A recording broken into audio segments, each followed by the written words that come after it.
lot of video interviews and stuff? Not as much as I used to. I'll be starting to do them in a lot more as I have a book I'm finishing that's going to be coming out about Trump. So when that comes out, I'm going to be doing a lot more media. Gotcha. Oh. And you're all right. So, I heard that Willie Montague's running for Congress again. I don't know if you know that name at all. Mm-mm. Yeah, he ran against Maxwell Frost back in. Sorry, I'm grabbing a Lacroix or a knockoff Lacroix. All the same, all sparkles.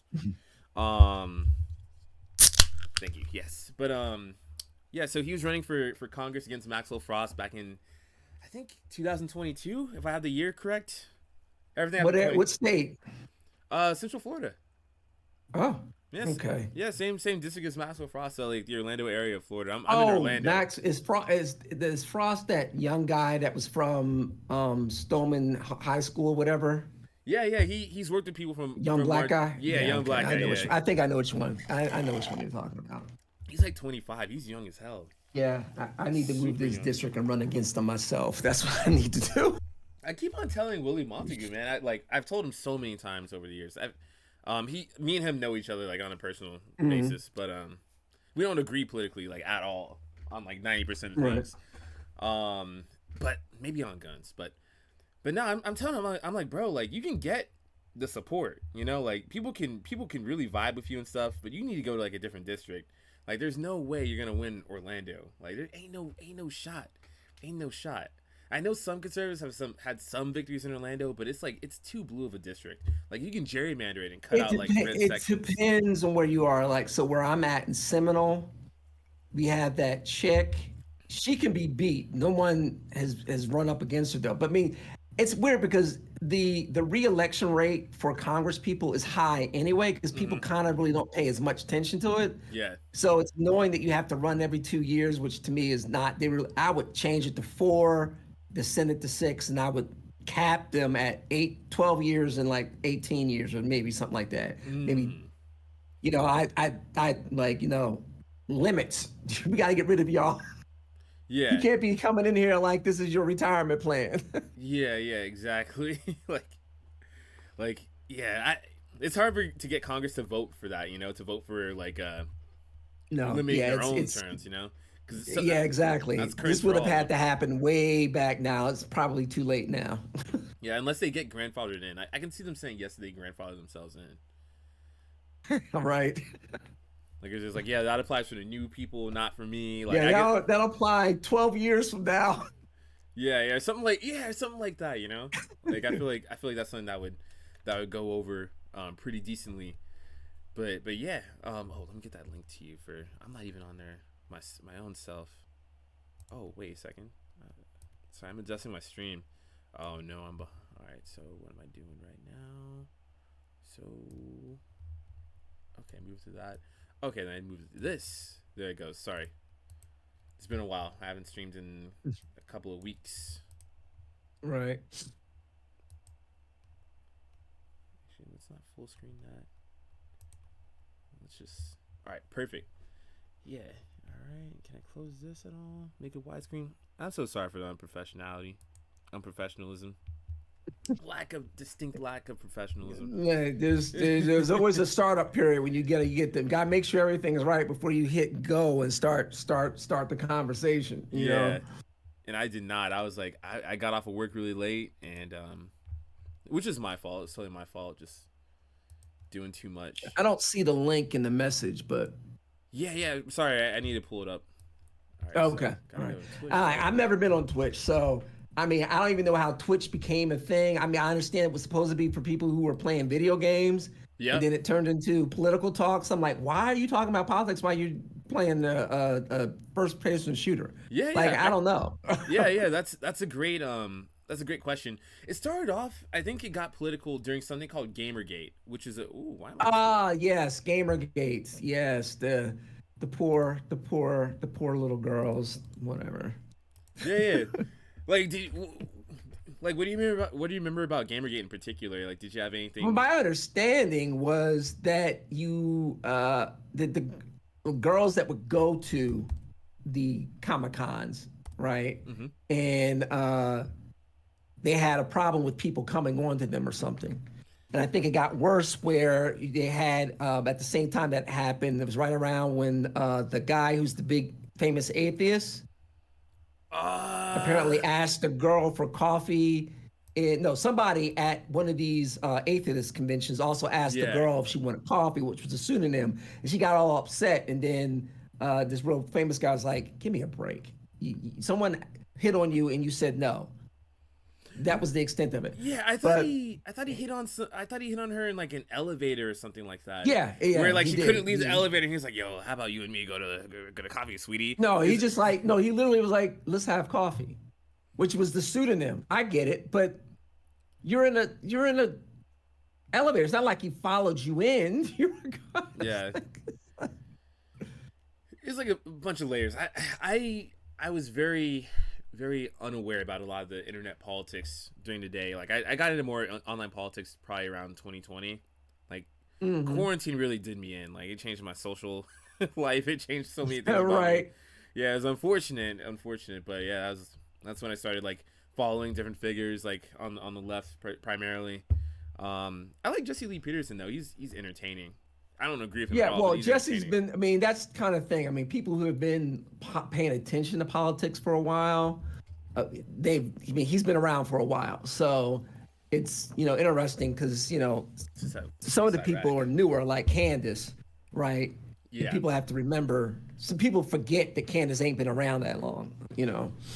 yeah, yeah. Candace is distinctly Trump era plus, right? Like I think Yeah. 2016 was because beforehand she was like a lefty on not a lefty, Right. sorry, like a more liberal person hmm until the Trump era. Um, and yeah. So pretty much I had us down for pretty much the topics of discussion. Apparently we Okay. can't say the word that starts with an N, ends with an I. That's 4 letters. On Twitch, apparently that's like a new rule. We can't say beta, cuck, or N to the A to the Z to the I anymore. Oh, okay. But I know you compared, Okay. yeah. But when it just like swap it in for fascist, would that be convenient? I guess, yeah. Okay, Uh-huh. okay, all right, perfect. I think I'm allowed to say that on Twitch. I don't know. Well, I'm taking this and putting it on YouTube anyway, regardless. So who cares? Plus, I get like no viewers honestly on Twitch. It's just expedient for me to do it on Twitch versus on YouTube because YouTube will take you if Right. you do too many lives. But Mhm. yeah, pretty much. I know you said how you piqued my interest to like reach out and be like, hey, I wonder if this guy wants to have a conversation. Is like you saying that the Democrat Party were just like that, or like the closest thing to that in American politics. And I was curious about that. And I think if we have Mhm. time, I'd like to talk to you about the Easter thing as well. About a lot of people were upset about Trans Day of Visibility being on Easter during Easter Yeah. Sunday. Okay. And yeah, pretty much those are the things I Oh, was. let's kick it around and see where it goes. All right, excellent. Yeah, so pretty much for me, it's like that was like a shocking statement on my end because just hearing that someone thinks that the Democratic Party is like the closer of the two out of the Republicans and Democrats to the well, fascist party of Germany during the Right. 1940s, Right. like that is that was something that was pretty shocking because I'm like, to me, when we look at like certain patterns of like actual people that like respect and adhere to the principles of the Germanic 1940s fascist party, like you'll see people like Nick Fuentes, like Richard Spencer, people like Steve Bannon, who's literally not only an advocate for Trump but also an advisor to Trump. Um, you'll see people like Kanye West say things like "I love Hitler," etc. And all these people like supported Trump versus Democrats, and like weren't fans of the Democratic Party, and were strongly opposed to the Democratic Party. Like they've literally worked against the Democratic Party on the opposing mainstream party. So that was hard to me to reconcile those two. Like, is there a way that you can reconcile them? Yeah, because basically what you have to do is kind of look at what the party actually did versus the caricature of what it's become over the years, because it's become the embodiment of evil. Like when you want to call someone really ultimate evil, you use Hitler or you use the party of Germany, right? Mm-hmm. So start off with the number one thing, which is they were the socialist party, not even fascists. They were the socialist party. Like when you even pull it up under Wikipedia. That's the very first thing that pops up because that's what they were. So, what do socialists in general like to do? They like to do the following: take over businesses. They like relatively full government control. They don't like guns. They're not a big fan of religion, although because it was Europe, that was more of an emphasis on Christianity, but it would have been the same thing if it had been closer to the Middle East when it comes to Islam as well. So when you look at any of those things, that begins to show you the pattern of the Democrat Party and why people will say that they're like that, because the Democrat Party doesn't like guns, right? At least I would say 60% of them are not big on religion, Christianity right now. They do like more government control of businesses and government control of certain aspects of life. And now, in the last few years, they've started to go down the route of prioritizing race over a person's personality or character, which in itself is clearly what that party believed in. So I always tell people, like, look, if you just look at the history of what they did, what their policy were, and look at what the Democrats are doing in their policies in each state or nationally whenever they have their presidential elections, they align a lot more than the Republican Party ever could. They align a lot more than the Republican Party ever could. Okay. Yeah, well, let's go on to it. I feel like when you talk about socialism, you just all right. Maybe I'm putting words. I hope I'm not putting words in your mouth. But I'm reading this and seeing this as like you saying that socialism is just when the government does something, or when the government controls a business, or when yada yada yada, like stuff like that. Particularly just like that in the economic side, right? Socialism in particular, to my understanding of socialism, and we can look up like the Oxford definition of things like that of socialism if you'd like. But that's when the workers like own the means of production. So pretty much it doesn't mean that the government does X thing or the government does Y thing. It just means the government would protect the right for workers to own the means of production in their labor. And it's a more equal distribution of wealth. And it can be like made in like a multiple different sets of models of in that. The fascist party of Germany in particular, they were anti-union. They were anti like ownership of business. You're right. They were anti ownership of businesses from like the business owners, right? But they also were anti-work at the same time. They were anti-union. They didn't want workers like advocating for their own like wages and their own labor and stuff like that. So that there is like an anti-socialist like concept that the fascist party of Germany, which you're like the difference is when it comes to the workers owning the means of production, that's not socialism. That's Marxism. That's Marx's whole thing. That was Karl Marx, and that begins to dovetail more into communism. Socialism really is about the government taking the lead, right? Making the rules, and a lot of times they own the means of production. So like, for instance, a lot of the factories in Germany were taken over by the government. Now, part of that was for the war effort. Just to parse these two out, like the workers taking over a factory versus the government and the state taking over the factories are two different things. Like workers work in the factory, are like members of like the factory's employment and things like that, right? The government is something that supersedes like a company within that country. Like the government taking over a factory versus the workers are two different things. That's like saying the United States engaged in socialism during World War II because they had like a little bit more of a command economy back then. Then they had people like, right. But see, there's more to it, because it would be one thing for, say, a metalworking company, right, to be taken over or run by the government because they need to make stuff for airplanes for the war effort. That I think people can understand to a certain degree, even if you disagree with the war in general. But they went beyond that, okay? Literally, they said, look, if you are not part of the party of Germany, we're taking over your business. So if you don't believe X, we're taking over. And they did. They did, it happened, obviously it happened to Jews, but it happened to a lot of German citizens as well, which is why so many of them ended up being part of the quote party and becoming, or at least sounding like true believers a lot of times. All right. So, socialism really comes more into the being of, again, the government not only being in control of the business, but also directing what it is you have to do. So like, for instance, when it comes to the issue of guns, right? It's They say they don't want you to have guns, and we're confiscating them. That's something a socialist and communist type countries would do.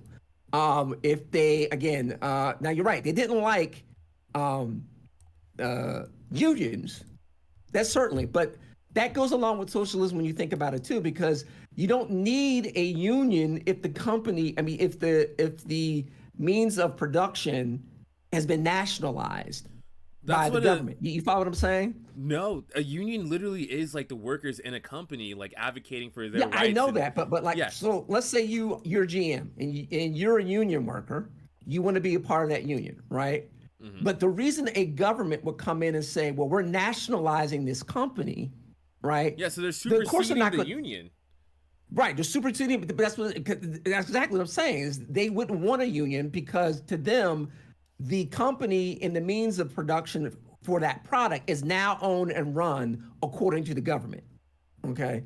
Now, when you get, and that's why I always told people that socialism always ends up bleeding in and turning into communism because in order for a socialist government to really work, you have to have control of not only the people but everything else. And the only way to enforce that control was with the government means, meaning police, the military and everything else. And that's why it ultimately turns into Stalin at some point or Mao, But All right, so just to clear the point up a little bit, the government enforces who owns a factory in any economy. It can happen in a capitalist society. Like, say I can't go inside of like my job office, right, and be like, I own this office now, because then like my boss can just call the cops and be like, just remove me from the property, and then the government will back up the owner of that office. The same way like workers workers in like a more socialist economy will be like, hey, we own this factory now. And then the government backs up the workers' rights to own that factory. The government superseding both the boss and the workers is not a socialist economy. That's more of like a fascist way of government. Like it is a command economy, I agree, but it's more of an authoritarian one versus like something that's like more pro yeah, worker but and see, communistic. this is when now you're starting to get into the issues of true fascism, which started in Italy, and that didn't really have an economic issue. They bleed in together because all of those fascism, socialism, and communism all require extreme government control to have any of them, and so they all end up leading toward communism. But socialism is literally the government. So you have your business. Like if I start a business making airplanes right now, Hmm. okay, the government doesn't own the business. But if the Right. government comes in and says, well, we're taking over the building and you're going to make these planes according to how we want you to make them. And if you don't, we're just going to take it from you and now we own it. That's exactly what Germany did. That's what happened in Venezuela. This is what happens in any true socialist government. Now, the Baltics, they're a little bit different because they're truly not socialist, even though Bernie Sanders likes to call them that. The But Baltics. What do you mean, I like mean, not the Norway? Baltics. I mean, like The Nordic model. the Nordic model, right? Okay. What are But your thoughts on the Nordic model? I'm just curious. I well, I don't particularly like it, but I don't like it from a moralistic point of view. From a But moralistic point of view. uh, Okay. in other words, I'm an adult, right? That means it's not your job to pay for my health care. It's not your job to pay for my higher education because I do have the ability to do that on my own. And so what those countries do is they do have, a rather large portion of their government that's dedicated to those types of things, even though their economies are more, I would say, big business, not truly capitalism, but certainly big business because and higher taxes.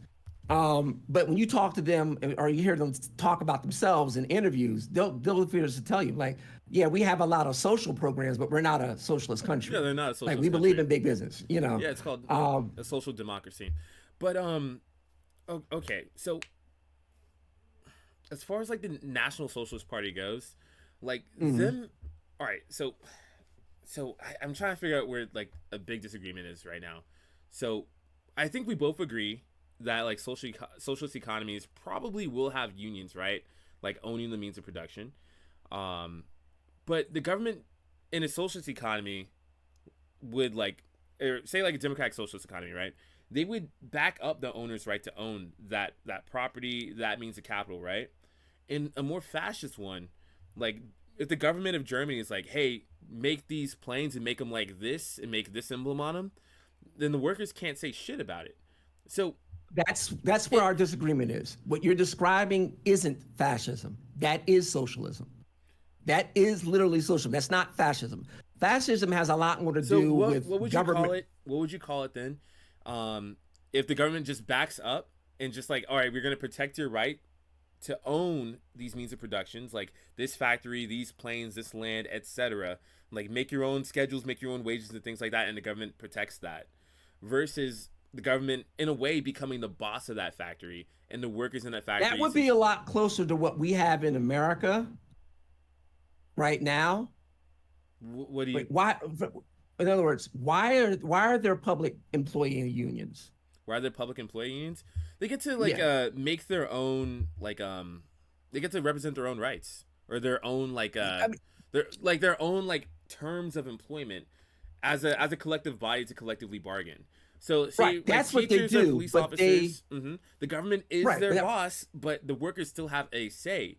In a more fascistic economy, the government will say build this, build that, and the workers cannot say shit. They cannot unionize. Union leaders would get like just taken out. yeah, but Germany literally took I out their go. union leaders and stuff like that. That wouldn't really fly in Yes, America, especially not Biden's America, of like the NLRB improvements where he made it easier but for workers to unionize. so here's the thing you have to keep in mind: public employee unions exist because the government said they could. Like they didn't get together and create it. Like the government said legally we're going. Roosevelt, I believe it was either Roosevelt or the guy that dropped the bomb. I can't remember. It was one of those two presidents. Allow that to happen, and for many reasons outside of what we're talking about now, that was a mistake. But a government that says if you people want to get together and create a union, you can, and we're going to allow you. And it doesn't matter whether it's you're working for the government or you're working for IBM or Ford Motor. That's what I'm saying is closer to ours. But that's not what happened in Germany. That's not what happened in Germany, Germany. and no, right. But that's not going to happen in any true socialist government, because in any true socialist government, the whole point of being socialist is that it's been nationalized. And if you're nationalized, you're going to tell the workers what to do. So you're right. Under a true socialist system, you're not going to have union rights, which would be another reason why not to like it, I guess. Or it would be easier to have union rights under actually a capitalist system than a socialist. But the government owns it. I mean, the government owns the oil. The government owns the steel factories. The government owns all the things, and they're going to tell you what to make according to how they want you to make it. All right. In a fascistic society, yeah. In a socialistic one, no. The government literally protects the right for the workers to own capital in a more socialistic society. Well, again, but they okay. Well, Well, okay, we'll let me get to, just explain like a capitalistic society real quick, and let's agree on like what a capitalistic society does, right? So in a capitalistic society, sorry, lisp, Biden lisp, bro. Mhm. Um, pretty much like the owners of say the factory, which can be like a boss, the boss's family, like a board of directors, like shareholders, things like that, right? They can own a company or a piece of the company or like the company in whole, whatever.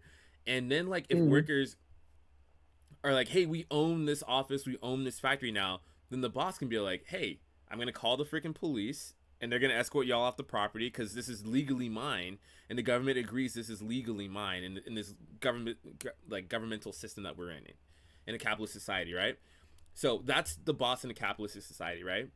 And then Correct. in a socialist society, then the workers can tell the boss, they can be like, hey, we the workers, like if there's like 100 employees, 1,000 employees, they all own a share of that factory. So the workers can be like, hey, these other people are trying to take this factory. We're gonna call like the government and the police, and they're gonna protect our right to own this factory, because like the government in a way does define what ownership is, right? Like they're the ones who have like the monopoly on violence as far as like police forces and military forces and national Right. guards, etc. So the government protecting the right for a owner to own their land or their capital is what makes like a different society. So in a socialist society, then that means that like the government will protect the workers owning that factory. In a more capitalist one, the government will protect the boss or like the CEO, or the board of directors owning that piece of capital or that factory, etc., in a more capitalist society. In a fascist one, instead of like protecting a boss or protecting the workers, then the government owns it entirely. They're like, we are the government. We have the right to own this thing. No union, no workers' rights, whatever. Screw that. We tell you what to do. There is no Right. boss. But that's what I'm saying. That's not fascism. Okay. Fascism is number one, is always a dictator. It's centralized control of everything, not just the economy in terms of production, but your education, your religion, it's everything else. What you just described, where the government owns every single means of production to the point where that starts to bleed more into communism. But make no mistake, socialism is when the government on the economic side, when it comes to business owners, takes over and nationalizes. Okay, that's one part of it. The second part of it, of course, is the nanny state, where the government has a very high tax rate in order to sort of, give out, stuff to you, whether it's welfare, national health care, or what have you. So when we look at the differences and we say, are those two parties similar to what the Democrat Party in America wants? Again, we go down the whole list of what they actually did and the types of, I would say, policies that the Democrat Party are always typically pushing. And so they are always typically pushing more control of government via regulations. Now they haven't come in and said we should take over IBM just yet, right? They're not saying that, thank God. But they do want the high taxes. They do want the nanny state. Quick question. They don't like guns. Quick question. What makes you think that the government at any point, especially from the Democratic liberals, right? What makes you think that they'll at one day be like, we're taking over Apple, we're taking over IBM, we're taking over McDonald's? Like, when do you think that'll happen, or like, what makes you believe that? Well, it's not a matter of whether I believe it. I don't think for them to just declare this is now like the U.S. government, I don't think they would do it that way in America. That's not how they would do it. Okay. They would do it in the way that they've been doing it, which is creeping regulations, like for instance, right now, a couple of weeks ago, I'm sure you saw in the news where it was this big court case about, what the government was doing in terms of social media companies, telling them what they could post, what should be not allowed to be posted, and things like that. Right. So when the government's telling you that, what was the case one more time? What's the case? No, not sorry. Not what did the case say? You don't have to get the name, but like, what did that case say as far as like? Well, basically, they were being sued because the government was telling Twitter, Facebook, and YouTube to not allow certain posts about COVID and a few other things, but primarily COVID. And the people who would, I would say, be more Republican based that are suing were making the argument that, hey, they can't be allowed to do that. This is against free speech. And the justices are kind of like, well, we're not really sure about that. But that was the crux of the matter. Basically, if I came into Twitter and said the shot's not going to work, the Biden administration literally had people emailing them and having phone calls with them and meetings with them saying that should not be allowed to be said. So that's how they would do it. So when I say, they want a more government control, yeah, I don't think they're just going to roll up with the FBI and just say, okay, Apple's ours now. But what they're going to do, what they're doing and will do, is use regulations in different areas in which essentially they have to do what the government wants them to do. All right, 1 second. All right, so to my understanding, we're talking about the Supreme Court case that I think we're talking about. This one is something where people are suing like these companies, right, for censoring, you're right, censoring X amount of speech about about the vaccine or whatever, right, or election integrity. Right. But these are implemented by these companies themselves. It's not the government telling these companies to ban speech like this. It's pretty much like these companies being like, hey, like we don't want our content to become a cesspool. People are clicking off and less people are viewing ads. So instead, we're gonna either put like information parts at the bottom of videos like YouTube. We're gonna like say Right. like limit X amount of speech about certain topics, like what Twitter used to do, what Facebook currently does now, and Instagram now. Um, so pretty much that's the And if case it asking the stopped at government. that, you yeah, if it stopped at that, you'd be right. But that's the problem for it. Well, that's the argument that Facebook and them are making, but they have all the evidence that shows that the government was telling them to actually censor those people and to censor that content. So that, I mean, that's kind of the crux. Now, the justices are more likely to, for reasons beyond that, to not agree with that, but that's literally what was happening. I mean, we've got that from the Twitter files, we've gotten that from internal memos. I mean, they were having regular discussions in phone calls, emails about doing just that very thing. So it's one thing if Twitter decides that they don't want, for example, any anti-Israel post on Twitter at all, they're just going to censor that, and they make that decision on their own. Elon and them, fine. But if a Republican presidential, administration came in and was telling them to not allow it and essentially threatening them to then allow it, then that would be completely different. And that's really what they're talking about. Wait, was that? So going back to the point I was trying to make is when I compare these two parties, the Democrat and Germany, what I'm saying is they're more in line with them because that's one of the things that they're willing to do. Use the government to coerce in that way, even if they're not going to actually take a full, takeover. Wait, my brother in Christ, that is literally what the conservatives are trying to do with this case. So they're trying to get the government to enforce a increase of what conservatives can post online, but these private companies put these limits on themselves because users are leaving because and that means less ad revenue for these like cesspool websites at this point. Well, So look, you're halfway right. You're halfway right about that. I mean, I don't think it's a particularly good case, to be honest with you, especially the way it's being argued. But what I will say about these companies is they're kind of talking out of both sides of their neck. Because on one hand, they say, look, we have the right to make these decisions because we're publishers, right? I mean, let me go back to what's Ben Shapiro getting in trouble for right now with Candace. He's like, well, we're a publisher, so we can fire her if we don't like what she says. And everybody's getting on him like, well, what about free speech? Right. But then they, on the other hand, they say, well, no, we're platforms under, so we can't be sued. We can't pay. We don't need to be necessarily pay out money to people who publish on our platform. So they try to have it both ways. So they're saying one thing in this. Literally a couple of years ago, in another case, they were saying the exact opposite. And so, I think the Republicans who brought a bad case because it's making it easier for the companies to have it both ways. But they're platforms; they're not really publishers. I mean, essentially, legally, they're platforms. So I know you're a staunch like anti-socialist, right? So you would support just to get this clear one more time. You would support the government not barring these companies from regulating their own content because they are platforms instead of publishers. Yes, because they are platforms.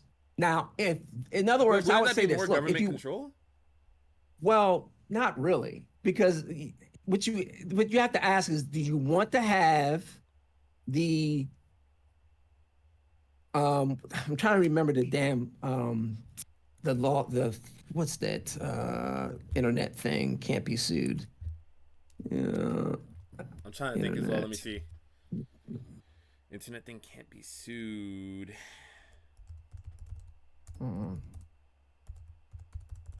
Was it 403?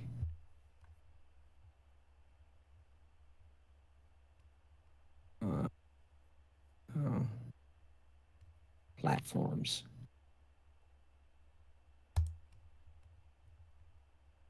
Hold on, let me see.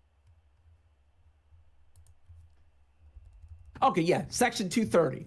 So if they want Section 230 to be in effect, right, where they can't be sued for the content that's on their policy because they're not the ones that published it, and they don't have to pay anything out to the people who are putting content on all of their platforms, then they are a platform, not a publisher. But if they want to have complete control over what comes up on their on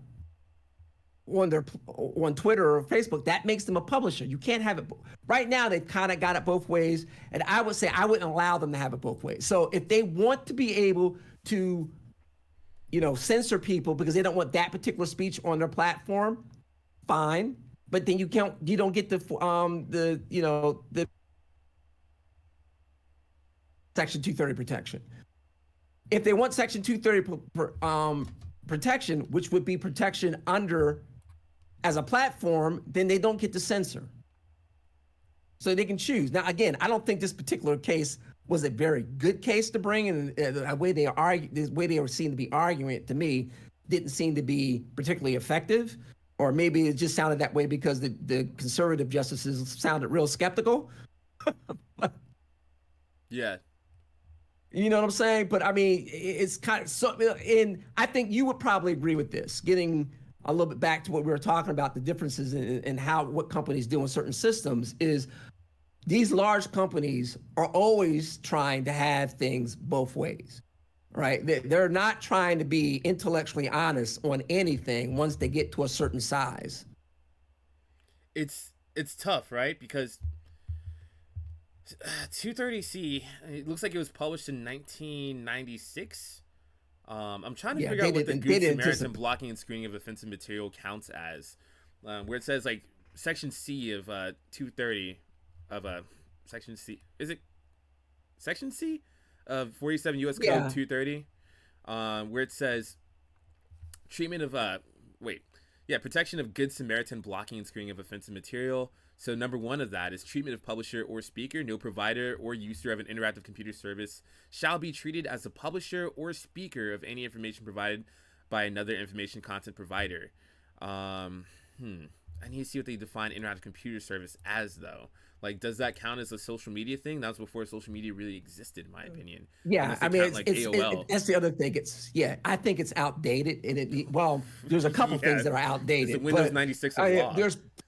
There's probably, since so much of our national discourse has moved online, there probably needs to be some sort of, quote, Internet Bill of Rights. I don't know what you would call it, but something along the lines of what can and cannot be censored within the country if you're going to have certain protections as the country, as a company. But, in that, like I said, they keep trying to have it both ways. And so in that particular thing, in particular, my whole thing is going back is there are ways to make a company do what you want or do have effective control of a company outside of just walking in with the police and taking it over. You follow what I'm saying? Now, I don't think that would ever happen in America in our lifetime. I'm sure there's some circumstance in which something crazy could happen to make people go crazy. So would you consider this like nationalizing of social media in any way? What if they found for the plaintiffs in this? Yeah. So pretty much like if the conservatives had their way, wouldn't that in some level be close to nationalizing social media? Where it's like, hey, like, these are the governmental rules of social media as far as like you can limit content like child porn and stuff like that. But when it comes to like other things like that, as far as like misinformation or what can be deemed as misinformation, like these websites can't. Yeah, it's pretty much the government like dictating like what's allowed. Sorry, I was reading like a comment on the chat. So it's two things. One, which is what Biden was trying to do, is the government doesn't get to decide what's misinformation ever, period. That they don't get to make that decision. Okay, it doesn't even matter if it is misinformation; they don't get to say anything about it. Yeah, so it should be these social media companies, right? Which works in your favor on platforms like X because like that's controlled by Elon Musk and it has like a lot of like handouts to right-wing voices and figures. My whole thing with all of the platforms is if you are going to call yourself the public square, then you have to be the public square. You don't get to censor. You just don't.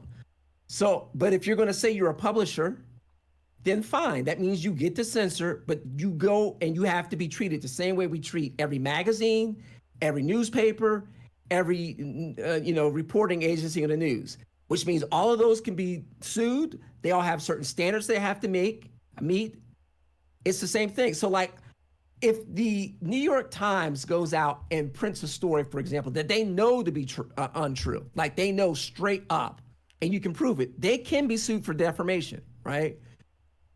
They do get to decide who is going to be written in their newspaper or not. Like, I just can't decide to write an op-ed for the New York Times and force them to print it, right? Because they're a publisher. They get to decide. But they don't have the protections that Facebook has, or that Twitter has, or that YouTube has, or Twitch. So, I'm saying you got to be consistent here. So I don't think that's government control right there, because you're essentially treating them under either what they say they are in one area or what they say they are in the other. And you get to pick, and they get to pick, but they can't have it both ways. Sorry, we need more content and stuff like that. Looks like there's like some resolutions from 2021 calling things like YouTube a private platform. Let's take a look, see, and I can share what I look at as well. Let me see if I can find it first.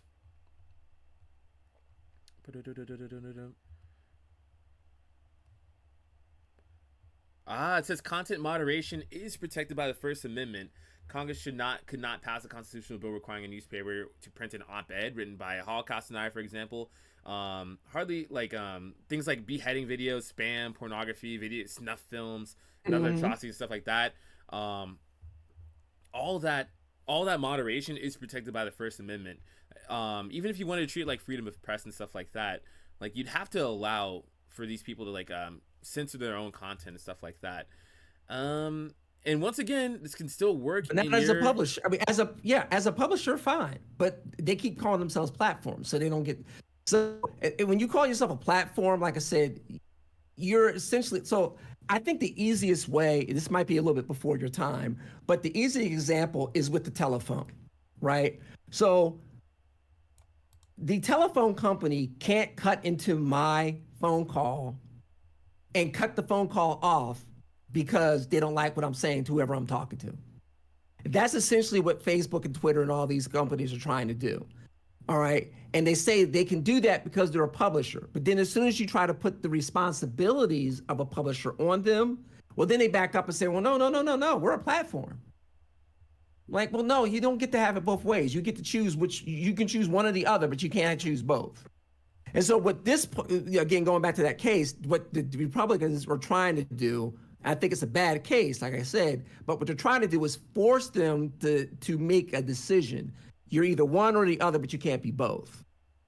But that decision is probably going to end up having to be done in the Congress. And since most of these guys are like 102 and don't understand the internet and how fast it's moving, it's just, Yeah, so I think what a lot of conservatives are promoting right now, like people like Senator Jerry Klein of North Dakota, it's something called HB like 1144, which regulates free speech on social networks. But under that, like a lot of criticism for that would be like things like you can't remove ISIS recruitment videos, or you can't remove pornography, or you can't remove spam messages, or you can't remove like an atheist video on response to like a church's Facebook channel or Facebook page, or like an abortion video on like someone else's like YouTube channel, stuff like that. Like I think you'd be creating like a very like toxic like topsy-turvy environment online, more so than it currently is already. Like if we started like allowing for absolute free speech, or close to absolute free speech that is protected by the government. Like currently, the government currently letting the capitalist solution of Facebook and YouTube and whatever have you regulate their own content for the sake of their users. I think that's the best way for both sides of the aisle, for people that are conservative and liberal and leftist and tanky communists and stuff like that, and like far right people, and well, maybe not the far right people because they get kicked off, but But it's Exactly. the best for conservative and left leaning liberals, and I do see you as a conservative liberal because you follow the tenets of liberalism, of classic liberalism. Well, I mean, that's starting to get muddied. Where people say that, I don't consider classic liberalism It's conservatism. So it's very much it's not doesn't vibe well with Americans, but it's like more of like a Western thing. Like there are you people that know, are classical liberals, and I would call Reagan a classical liberal, for example, because he follows the tenets of liberalism for the most part. Well, he did but before he that's the died. whole. But that's the whole thing. That's not liberalism.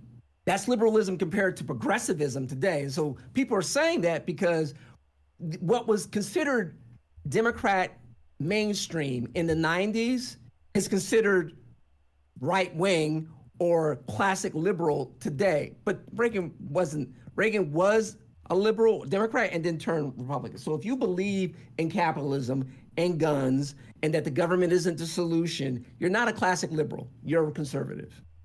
Right, yeah, conservative like liberalism means just that you're open to the ideas of liberalism as far as like representative democracy, as far as like free access to trade and stuff like that. Like that's liberalism. When I say progressivism, I mean things like okay, you want like a kind of like a stronger hand in government. You want like more rights for people that are sexual minorities.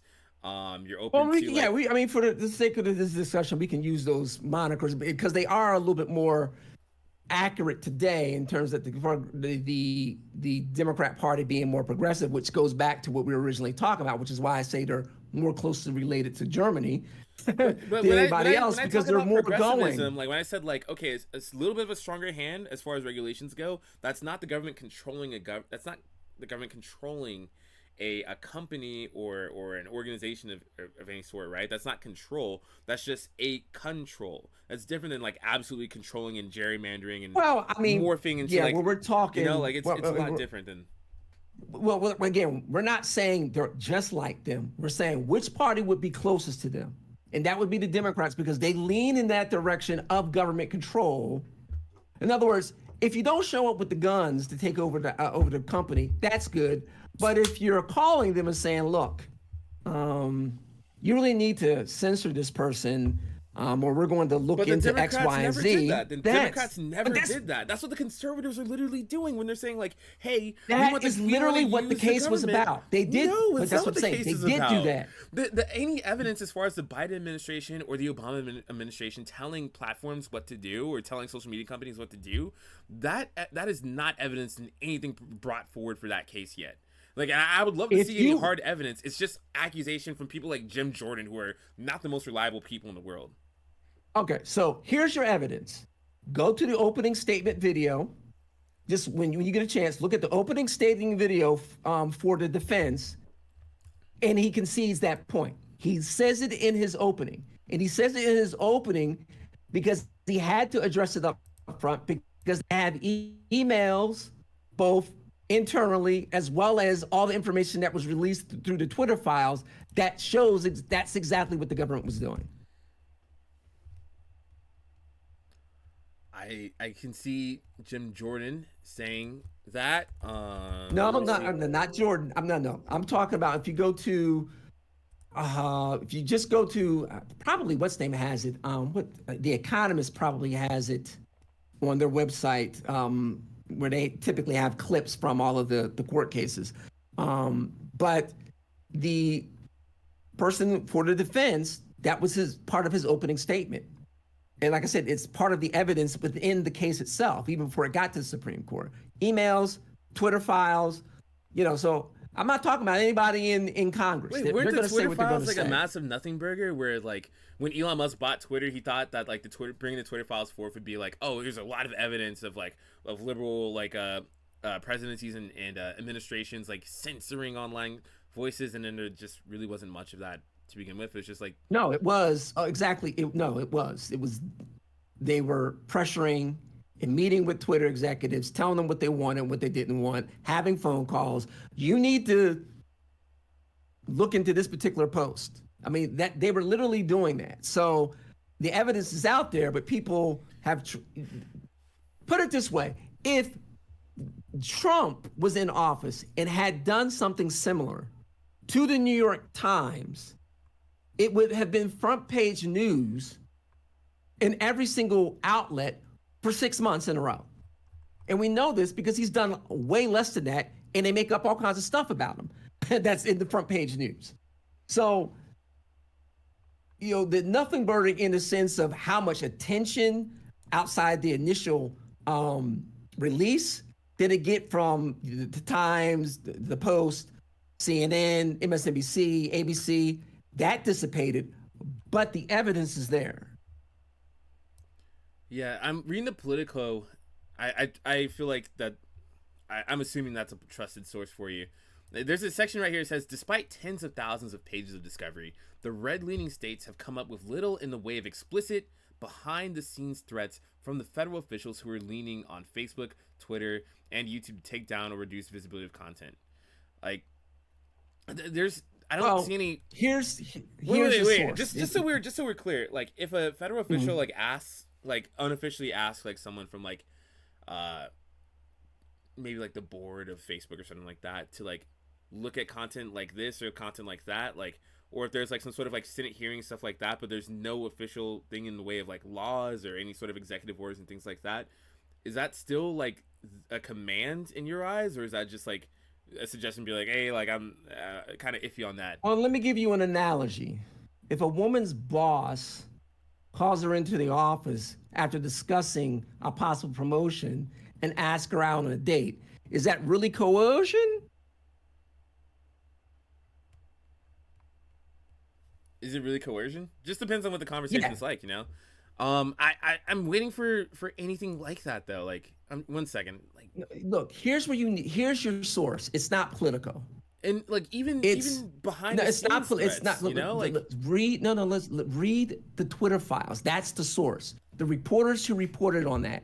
You go to those 3 reporters, Michael Schellenberger, the Matt Taibbi, and you read what they wrote and what they took directly from all of those emails. So I don't know what else to tell you. It's right there when they did show it. So at the end of the day, what you have to ask is, should the government be able to call up Twitter or Facebook and say, we don't like this post, we think it's misinformation, it needs to be taken down, or you need to look into this, or whatever it is, which they've done on individual posts even. That can't be allowed. That cannot be allowed on either ever, whether it's a Democrat or Republican. The government can't be allowed to do that, because the government cannot be allowed to be the arbiter of what is true and not true. Because if they are allowed to, for certain, the nature of government is they're going to say something's true that's not. Like, everybody needs to be vaccinated.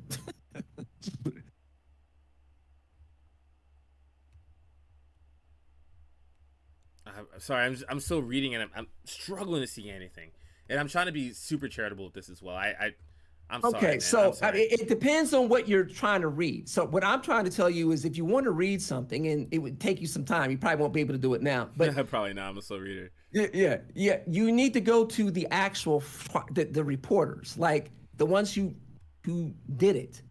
Okay, so not Yahoo, not NPR, not anybody giving an opinion of what the reporters who wrote about it wrote. Go to what they actually show you in their articles. They showed the evidence. They showed the emails. They give you examples of what they were doing.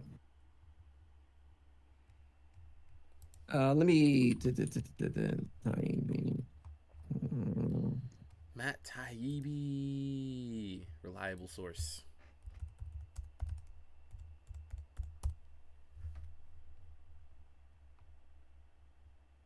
He's 54. What?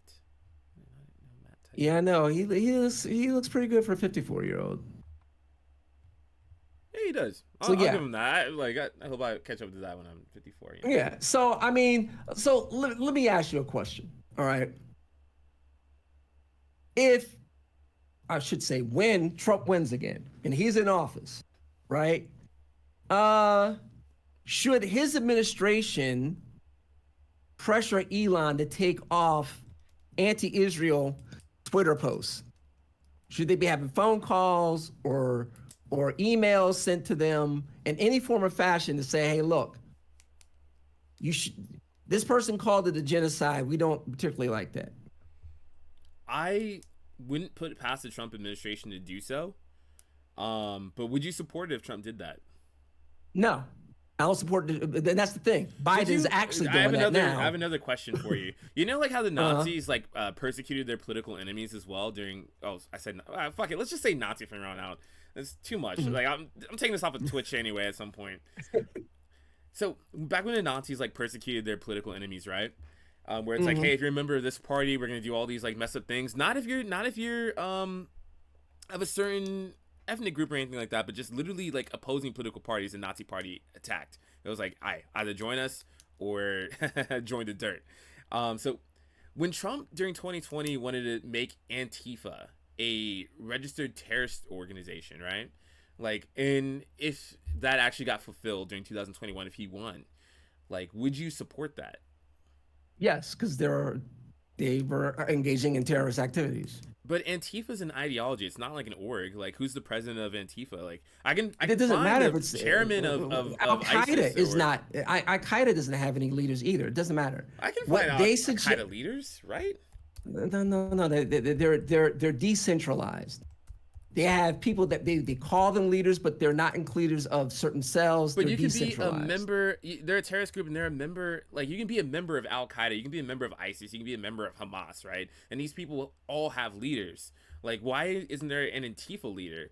That seems like that just gives the government like Antifa leader. Like, look, when so you are, it's a terrorist org without a leader, or without like a chairman or something like that. Like, yes, how can you be a terrorist org without any sort of central like power, even? Because it's not defined by having a leader. It's defined by what your rhetoric is and what you do. So Antifa, which calls themselves anti-fascist, which is hilarious because they obviously don't know the definition of fascism. And Osama bin Laden was literally the leader of Al Qaeda, by the way. Yeah, and so he's dead. Is Al Qaeda still around? Al Qaeda is still around, and the new leader is Saif al-Adel, and he's the leader. And before him was Ayman al-Zawahiri. And how many cells are there? I do not know. But why are these people designated as leaders, starting with Osama, then currently Saif al-Adel? You can be a cell of something. You can be a cell of the Marines, right? Like, say like a quartermaster cell in the army. Look, like if I say I'm a member of ISIS, and I never have any violent rhetoric and never do anything violent, I'm not a terrorist. If I say I'm a member of Buddhism, and I go out and have violent rhetoric and do violent things, I'm a terrorist. Doesn't matter. Antifa.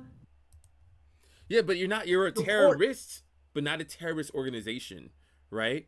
So like potato. I mean, they have a name for a reason. It's not. They have a name for a reason. Crime. Like, that's not a thought. Look, a thought crime. Look, when you say you want to go out and you're literally threatening people, getting in fights with people, and you're dressed up as Antifa and call yourselves Antifa, and you've got the Antifa. I mean, that's what's happening on Twitter and on Facebook. They've got these groups in different cities, just like with BLM. That's what it is. Like, I can make a stronger argument for MAGA being a terrorist group than you can't. You can't. Antifa. You can't at all. Like, because they have a centralized leader with Donald Trump, with Marjorie Taylor Greene, with people like Jim Jordan, with Tom Cotton, with who else is MAGA? Lauren Boebert, with Steve Bannon. Like, all MAGA people, I can make a stronger argument for MAGA, and they've done violence. They've gotten into fights. If you're from Sonoma County, you know that the people in Castleberry got into many fights back in the day. Like, they beat up a cop one time. Like, come on. Like, the January 6th, like, that's more violence. What about January 6th? January 6th is January 6th was an insurrection. It was a violent insurrection. No, it wasn't an insurrection. It wasn't an insurrection. An insurrection requires an guns? Insurrection requires weapons. They had weapons. An they army. Had weapons in the Jan 6 case. Army. No, they didn't. Like, no, you know who had taser, a pocket knife, them being stopped with guns before they started busting into the Capitol building. I carry a pocket knife every day with me. That makes me a terrorist? Dude, I'm sorry, that's a weapon. I'm sorry. No. Like, stop. I'm sorry to tell you that a knife is a weapon. Ty. Okay, look. They had a riot. But if you want to look for violence, You look at what happened with BLM, and you look at any of the things that Antifa groups did. But you can't make that. You can't call one a MAGA a terrorist organization. The president of the United States, that's his calling card, his motto, so to speak. But we're not walking around saying, you know what, we need to get rid of all of these BLM people and kill them off and whatever. We're not going out trying to incite violence. If a group of MAGA people meet downtown in Orlando, and Antifa shows up, we're not going to start the fight. They will. Wait. Now we're going to defend ourselves, but literally that's what to do. You can see all of the video from the summer of riots with BLM. They were right next to them. Yeah, so like violence, like the Proud Boys in Oregon, or like the Proud Boys in Florida, the Proud Boys in Miami. The Proud Boys. People accuse them of a lot of things, but no. What about them? They're literally like a chauvinist, like gentleman's club for violence and shit like that. They literally show up to not only counter protest, but to counter riot in some instances, where they will literally like instigate violence. I've literally had people from the Proud Boys and 3%ers pointing guns at me before. Like, and I'm not. This is what happens with the Proud Boys. They show up to have a rally. Antifa shows up and starts something, and they fight back. Antifa Otherwise, they don't do anything. And then they fight back, or like.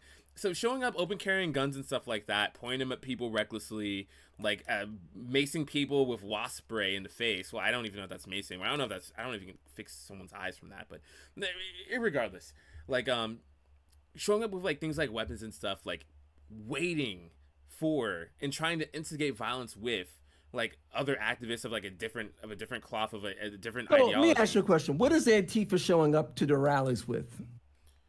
Sometimes prayer reads. No, sometimes they do show up with weapons and stuff. No, but they don't sometimes violence. Show up. They always show up with weapons. They always show up masked. I wouldn't even say Proud Boys. I have never seen. I wouldn't even say that. Look, you can find very few videos of Proud Boys starting fights versus Antifa. Wait, so I can't find videos of like Proud Boys like chasing 5'2" women down and beating the fuck out of them? Like. No, you can't. I can definitely find videos of that. Like, I can find you the video. All right, send them to me later. I'll send it to you later, dog. I'm telling you that you can't. You need to make a Twitter account. That's just what you need to do. This is my endorsement for Elon Musk's Bird app right now, the X app, okay? Like, that's my endorsement for you, okay? If they had referral codes, I'd make a good $50 off of you. Unfortunately, I'll just send you the link to sign up for a Twitter account, and you'll see it soon enough of like videos like, this is a patriot fighting back against an Antifa. It's literally like some guy that's like some overweight 6'2" white dude punching the hell out of some like college age girl that's like 5'2" that's unarmed. Well, first of all, that's like it's crazy to me. Okay. You're like now, I don't believe that, but let's take that for what it says. If the 5'2" girl is talking stuff and starts something and acting like a dude, well, then she's gonna get treated like a dude. But if she comes at you with some sort of brick, board, whatever the case, this idea that Antifa is just a group of people who just throw dumb young people, which most of them are, throw on a mask but don't do anything, it's just not ever been the case. They've always been the problem. So if you want to talk about government, what you were talking about before we got into this, when you start talking about is the government trying to persecute certain groups, that's literally what Biden is doing. What are you talking about? That's literally what they're doing. Political enemies. That's every court case that against Trump right now is political. What did Trump do to get a court case? Did he commit fraud? Yes. Did he steal? No, he didn't commit fraud. Yeah, he did. He never committed fraud. In New York? In New York? Yes, in New York. That's not fraud. That is fraud. That's not fraud. Bro, if I sell you, like, all right, if I'm like, hey, yo, Kiara, I'm going to sell you 30 BMWs right now, and these are all 7 Series Beamers right now. And then, like, you're like, all right, bet. Then, like, you buy the Beamers, right? And then they come out and they're 3 Series Beamers, and I sold you 30 of them, so that's a pretty penny. That's probably millions of dollars worth of BMWs. Like, that is fraud. If I told you if they're 3 Series... If I tell you there's 7 series and there are 3 series, right? No, that's an easier analogy for a building. If you're saying, hey, this building... An easier analogy is this. Every single house in the state of Florida and in the country has a worth right now. And if you go to the tax assessment is lower than the market value. Every single one. Every single house that's ever been built and sold was sold, assuming it wasn't trash, but it was just a normal, regular house, was sold at an amount higher than the tax assessed value. In Florida, so what right? Trump did in every state in this country, because that's the way it works. The tax assessed value of your property is not what its actual market value. So this idiotic judge said Mar-a-Lago was only worth 18 million, but that's because that's what the tax assessment said. And that's from like 1980 or something. So this idea that it's only worth 18 million that he sold or got a loan based on the value of that, it was fraudulent. Not only is not true, but if it was true, that means I can guarantee you that judge himself has committed fraud, because he's not living in the same house that from the time he was a kid. And he sold and bought houses and they weren't at the tax assessed value. The other thing was, if you say, look, my building is worth $200 million, and the bankers come back and say, well, according to our assessment, it's only worth 120 million. And then you both negotiate a worth of 150, you give me the loan and I pay the loan back. There is no crime. There's literally no crime there.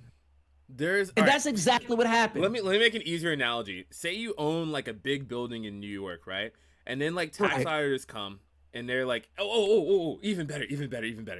All right, so then like there's clear documentation of you selling this building to people, or like telling people as leverage, doing like a HELOC on your building. I don't even think you do HELOCs on business buildings, but like regardless, you're like, hey, this building is worth X amount of dollars. It has 250 rooms in it. It has all these amenities and things like that, and it's X amount of, like, say like, I don't know how many square feet a massive building would have. Like, let's just go with like 500 million square feet. Let's just do that. Or 300,000 square feet. And then like when the tax man comes around, they're like, hey, how much is this asset? We're raising your amount in like taxes to make it more equitable to our current standards, even though this was last appraised years and years and years ago. You're like, oh, this only has 200,000 versus 300,000 square feet, and it only has like X minus 20 rooms or something like that to lower the amount that you get taxed on it. That's literally fraud when you lie about the value of something, and like to lie to like a government. Not when you lie, but you're mixing things, because that's not what he did though. That's not what he did. He aggrandized what he had when he was getting a loan out for stuff like that and putting things as collateral, his asset as collateral. He said, hey, this asset is actually worth this amount, X times 1.5. That's totally legal. That's totally legal. That's literally fraud. No, that's not fraud. That's what I'm trying to tell you. That's not fraud. That is the way every single real estate transaction. Are you making an agreement with like a bank or something? Like you're just gonna. No, listen. This is how this works, particularly in commercial loans. This is exactly what he did. This is what they all do. They say the building is worth X, and then their people come in and do their own checks and tell the person, we believe it's only worth Y. So he says it's worth 200 million. They say it's only worth 150 million. And then they come to and they say they settle on a number, and then the loan is based on that number. Okay. But the tax assessed value, when the tax assessors come in, that value is always lower than the market value on every single property in the country, private and commercial, every single one.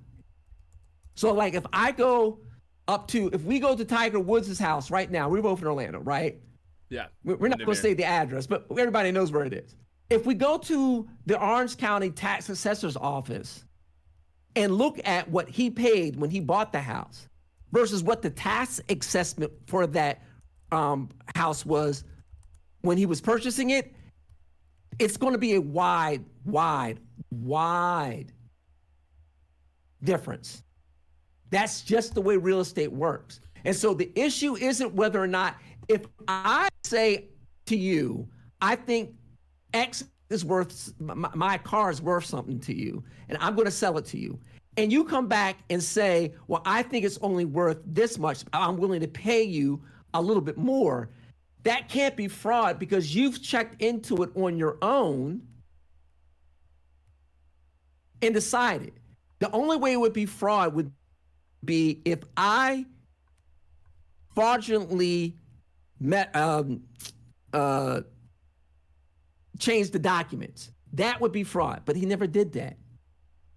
The banks did their own background checks, which is what every bank does, because all these banks use accounting agencies like KPM and others to do all the sorts of things for them. They gave him the loan, and then he paid the loan back. By definition, that can't be fraud. That's not even illegal. All right, so to say one thing is like X value, then putting it up for like to getting a loan off again, essentially getting like a HELOC off of it. Right. I don't know Yeah, how that's what he did, I don't know how the essentially. banks didn't slam him harder. I guess it's really hard to audit a 250 room building that's like God knows how many square feet.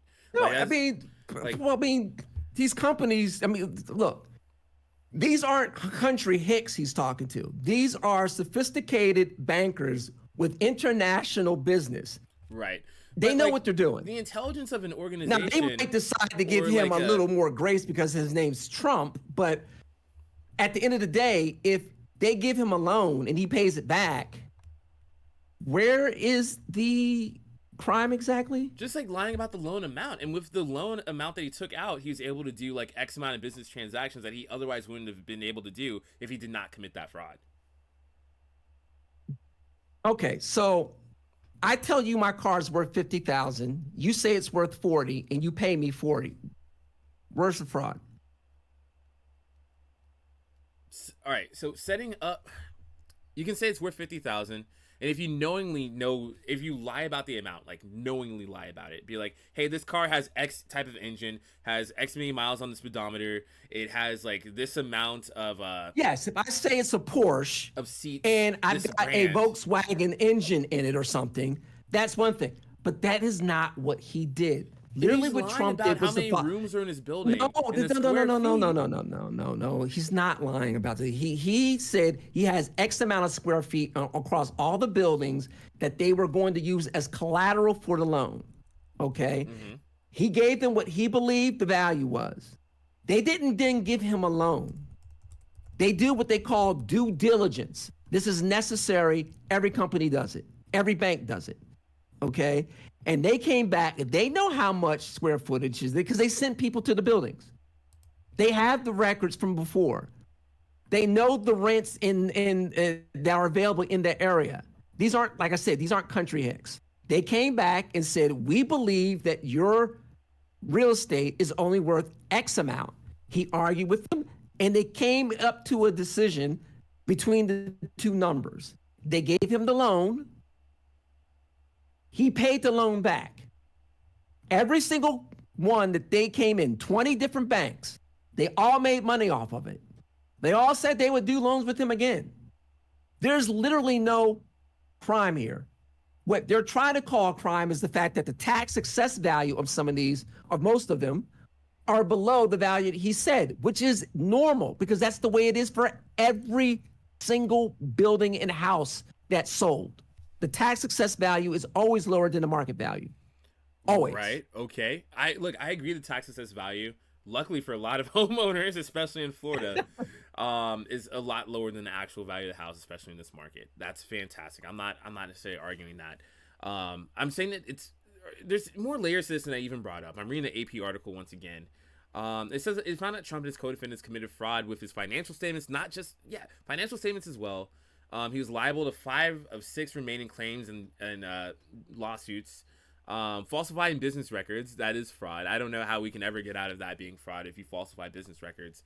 And issuing financial statements that he knew that he was aware were false statements to commit insurance fraud. This is why I hate the AP, because they wrap up. So it's very easy to read that and then say, well, that sounds like fraud to me. Here's the details. Tax assessed value is 18 million. His financial records has it at 50 million. I'm just using a number. And they call that fraud. That's not fraud. That's not falsifying documents. That's not. Further, when you and the bank agree to what those numbers are, whatever they are, and they give you the loan, that's a meeting of the mind. That's a legal, binding, perfectly legal contract that you and the bank made. And then when you pay them back, where's the crime? You literally paid back the loan that they gave you based on the value that you and them decided to. So what I'm saying is, but it's a loan you would not have received if he was more truthful.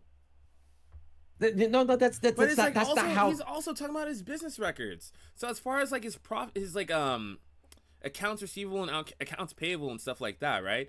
Like if you're falsifying business records, that's what you're lying about how much you're taking in and how much is okay. So out. In order for you to believe that, you have to believe the banks are idiots and that they didn't look at any of that. Yeah, it's possible to defraud a bank. It's been happening for hundreds of years. I'm not saying it's not possible to defraud the bank, but it's more possible for the bank to know what they're doing than that judge knows, or the APA reporter knows, for guaranteed. Yeah, finance is because hard. They do this I every agree. Day. Finance is hard sometimes. Like I'm still learning. You know, but like, this is like a case like with think about like if I'm trying to get a home, if I'm trying to get a loan for a house, and they're asking me what my assets are. And I list my assets down, and I believe I've got a diamond ring from my mom that she left me, or in pearl necklace, whatever. And I, say that these things are worth $100,000, right? And someone else thinks they're worth $20,000. Me putting that on my financial statement is not fraud. We might not agree. Now, if I'm getting a loan based on that, and you say, well, we'll give you a collateralized loan of for $80,000 instead of $100,000 because we, don't think it's worth as much as you want. And we sign documents based on all those values. Again, none of that is fraudulent or falsifying records, but that's what the AP is calling falsified records. And all I'm saying is if that's true, then literally every single building owner in New York has committed fraud. And so has every single homeowner in the country. Yeah, man, all right, man, you're doing this thing where like I'm making my points and you're pushing back, and I'm just like getting exhausted. I'm like I don't know how to convince this guy. Like I have to go into like the minutia of like legality, and not just legality, but finance. But it matters. But this is what I think a lot of times for most people who aren't on the extremes and who don't have a lot of time to delve into the details of this stuff, this is where they get fooled, and this is where the separation and the schism happens between normal people.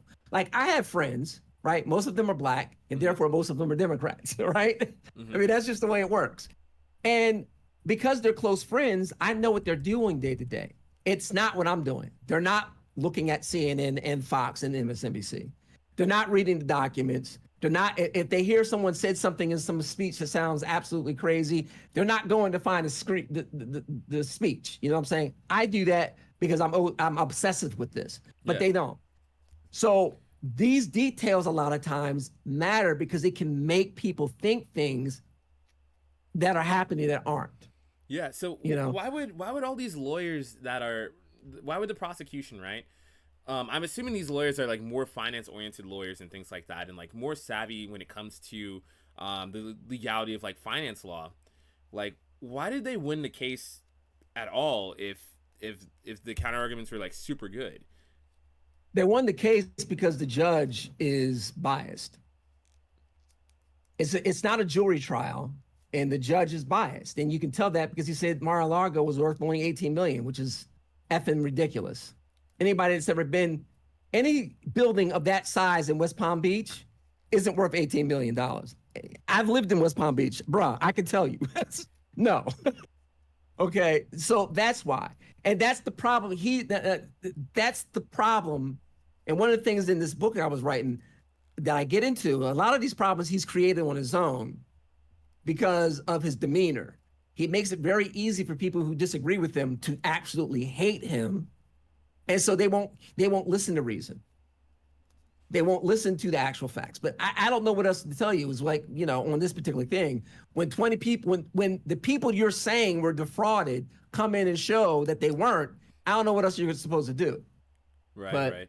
Like I'm now, curious if before we we can get too find far, any actual go ahead. evidence. I'm just curious if we can find any actual evidence that like the judge had like a bias against Trump. That was like something where the judge was like in his feelings or something like that.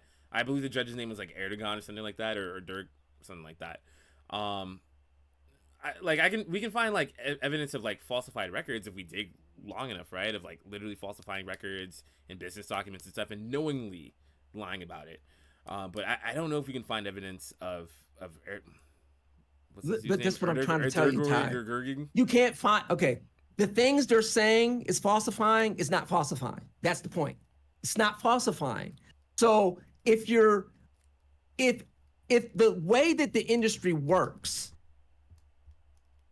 is falsifying, then again, everybody. So when I say he's biased because there's no logical way for him to come to that conclusion unless he's biased. Because it's based on a conclusion of how business is done on every single commercial building in the country. That's the problem. If this is the way it's done, people say one thing, the tax says another, they agree, and then someone gets hopefully paid back. There literally is no crime. As if you're saying there is a crime, the only way you would say that is because you don't like him. Because legally it doesn't, legal and financially it doesn't follow. Like signing documents, like saying that this thing is worth this thing. So I go back evidence to the of you knowing that it's worth something completely different. I feel like that is kind of lying. But all right. Let's just leave. Let's just leave this question, and I'll let it go. Okay. So if I sign my loan saying that my house is worth $500,000, and the tax assessment says it's lower, I'm lying. It's not the tax assessment. You're signing a loan from a private bank, from a private entity, right? Yes. So to do like a tax assessment that's like possibly decades old, to be honest, like a lot of these properties, literally, to do something like that would be false, especially if you know it's like, okay, this house is definitely worth way more than this, or way less than this. That is dishonest. Like if you say something and you sign a document and you know that is not the case, that is not truth, then I'm personally comfortable with calling it dishonest and lying. Yeah, I'm not. I'm not, because that's literally how I'm going to sell my house. Okay. Hey, come on, stop that, man. Like, all right, so you want to have a quick question about the Easter thing, right? Because I think that might be a quick. Yeah, because we need to get you off by 11, man. We're going. Yeah. Cyber's starting so late, man. I work PST hours, so that's So that's 6 p.m. when I got off. So my view is it's a little bit more nuanced, and I say that not liking anything about the trans movement. It's ridiculous. It's mental. It's mental delusion. It's a mental issue. But here's the reality. Easter is not the same date every year. Very fair. Right? Like, depending on the year, it's going to be a different day. So if it's quite possible, two things can be true at the same time. It could be quite possible that they decided they were going to have their day of visibility a while ago, and it just happened to fall on Easter. Yeah, I believe it was 2009. It's also possible they could have, right? But yeah, so I don't know, because I don't follow these phony holidays that they make up. But if they've had this trans day of visibility, whatever you want to call it, since 2009, 2010, right? If they've been doing it ever since then for it to fall on happen to fall on Easter is like, okay, it fell on Easter. It's just the way the calendar is, right? Mm-hmm. If it was in the last couple years, I wouldn't put it past them doing that on purpose, because those people don't like religion for obvious reasons, but I wouldn't put it past them. But I think the outrage that my side of the aisle had over this was a little bit overwrought, given that it changes it didn't make any sense to me. It was like, look, even if they're playing games, this isn't an argument you can really make without sounding crazy. It's a tough argument to make. Yeah, I appreciate you for for being fair, even against like the right wing side on that one. Yeah, like 2009, I believe Easter. If I just googled it, it was on April Mhm. 12th, and then the next year after that is April 4th. I think this might be the Yeah. first year is on March 31st, and I don't know when the next March 31st Easter is. Um, Right. but yeah, Easter for represents a lot of different things for a lot of different people. For a lot of Americans, it's a commercialized holiday. Um, for Christians, it's a resurrection day is what we call it. And I think that's okay in like a liberal, like pluralistic society, what America is, where there's like multiple cultures, multiple religions that are like existing within our society, where Easter can be represent different things, you know. I Right. personally think it's stupid when nightclubs have like an Easter brunch and it's just like the entire party just get like really drunk and to like meet Right. random women and stuff like that. But they'll do it for Christmas. They'll do it for any Christian oriented holiday. And you know that's just something that we have to live and let live with. Okay, all right. Dang, we were disagreeing on this. Well, I mean, it's pretty simple. I mean, look, I don't put it like I said, I don't put them past them to do it on purpose, but I'm like it's like you said, it changes. So, it's I don't know. I think the gay community is going to get themselves in trouble eventually by Like any allowing the community, trans, yeah, the gay community, because the gay community and the trans community are not the same thing. they're And not. gay They're rights, no, they're not. They're under the not. They don't queer really have umbrella. anything in common, huh? Under the queer umbrella. I mean, they have a few things in common. Like they're both like perceived as like sexual minorities. Like they're both like oppressed, in sometimes similar, sometimes different ways. There's both like a layer of intersectionality because you can be gay and trans. You can be trans and straight. Um, Well, here's one reason why I don't have anything in common. Okay. One, the gay community believes they were born that way. And the trans community doesn't now believe that sexuality is natural. They believe it's human made. So when they start saying, like, I started seeing this maybe about a year ago, some maybe a year parts and of a the half trans ago. community, and I think some parts of the gay community thinks you can be like I guess like converted into being gay. No, I believe not people are most. I mean, that's how, born I mean, with a predilection towards they like were the same able, sex. they don't really believe that because that's how they were able to get as far with the gay agenda, politically speaking, as they have been. Because if you can get people to believe it's the same as being born blind, then you can essentially get rid of the religious argument against it, right? Which is Against being what was gay or always being the trans. promise, being gay. Okay, Okay, the trans thing is a whole all other right. For thing, the right? trans thing, there like there's something called like trans medicalism, right? Where I'm a trans medicalist, for example, where I literally believe that people are born with brains that for some reason structure into that of the opposite sex or align closer to the opposite sex than cis brains. Like you and I are cis, right? You're assigned male at birth. Your birthright says baby boy, No, baby male, and like no. I'm a we're both grown man. men, I right? was born a man. I wasn't assigned. Doctors don't assign, they report. But Yeah, okay, if you're people say reported that male, about the then brains, fine. but here's the It's thing. In order for that to be true, there needs to be some evidence of that, and there isn't. what about all these So, trans people that say I remember being like 3 or 4, and I was like, wait, I think I'm no, a girl, or like, I'll wait, tell you, I think I'm a. well, there's two things. One, most of them are lying about that. They don't have those experiences. How do you know they're lying Two, about that? because they are. They just are, man. How do you know they're I've lying been about three or it? four because look, we've I all was been three or 4 four. too, and No, I remember being 4, like trying to find a way to during nap time go to the girls' side of the room when the lights were off. I remember being 4 doing that. I remember being 4 being like, yo, when I grow up, I want to be a Power Rangers. I want to be an astronaut. I want to be a big bad exactly. That's the Beetleborg. second But part of it. there were people that were born and they're like, wait a second, my mommy says I They're should be a not Power okay. Ranger. Well, I want to see, be a this is a Barbie. difference. You know, like Yeah, well, this is a difference of philosophy. They're not born that way. Okay, so they're not born at 3 or 4 thinking they really are a boy. There might be 3 or 4 thinking I want to be a boy, or I might want to be a girl for this reason or that reason. I want to be a cat. I want to be a monkey. I want to be a Power Ranger. I want to be a superhero because they're 4 years old. They don't know anything. And for the people, according to the studies that have actually been done, regarding this issue, people who get into pre-puberty and who have thought of themselves as the opposite sex grow out of it. Most of them, because it has a lot more to do with emotional issues and things that were going on in their lives, What happens particularly if if they they're don't amazed grow by. out of it? Okay, let's say they don't. You are a guy in America that gets to dress up like a girl, but you don't get to force people to call you a girl. You don't get to be treated like a girl because you're not. You just get to call yourself one. I mean, yeah, drag queens do exist, Yeah, they exist, and they can be drag but queens so all do they trans want. women. You know, like that's But well, men are not going into the locker room with my niece. They're just not going to. They're not playing sports against my niece. I'm not going to treat them as if they're women because they're not. you're Biology talking about is the what Planet matters Fitness here. thing, right?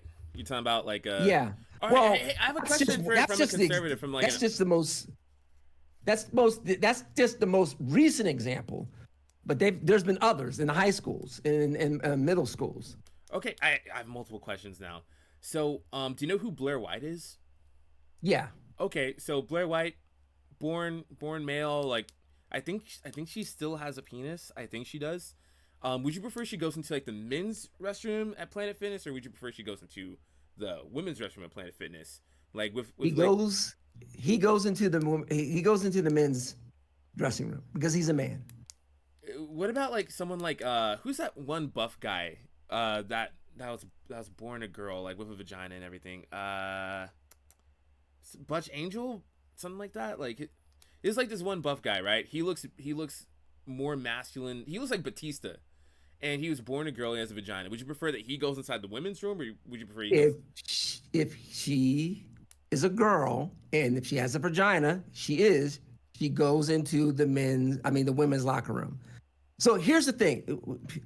They have fooled people into thinking that gender and sex are separate and that one is created by society.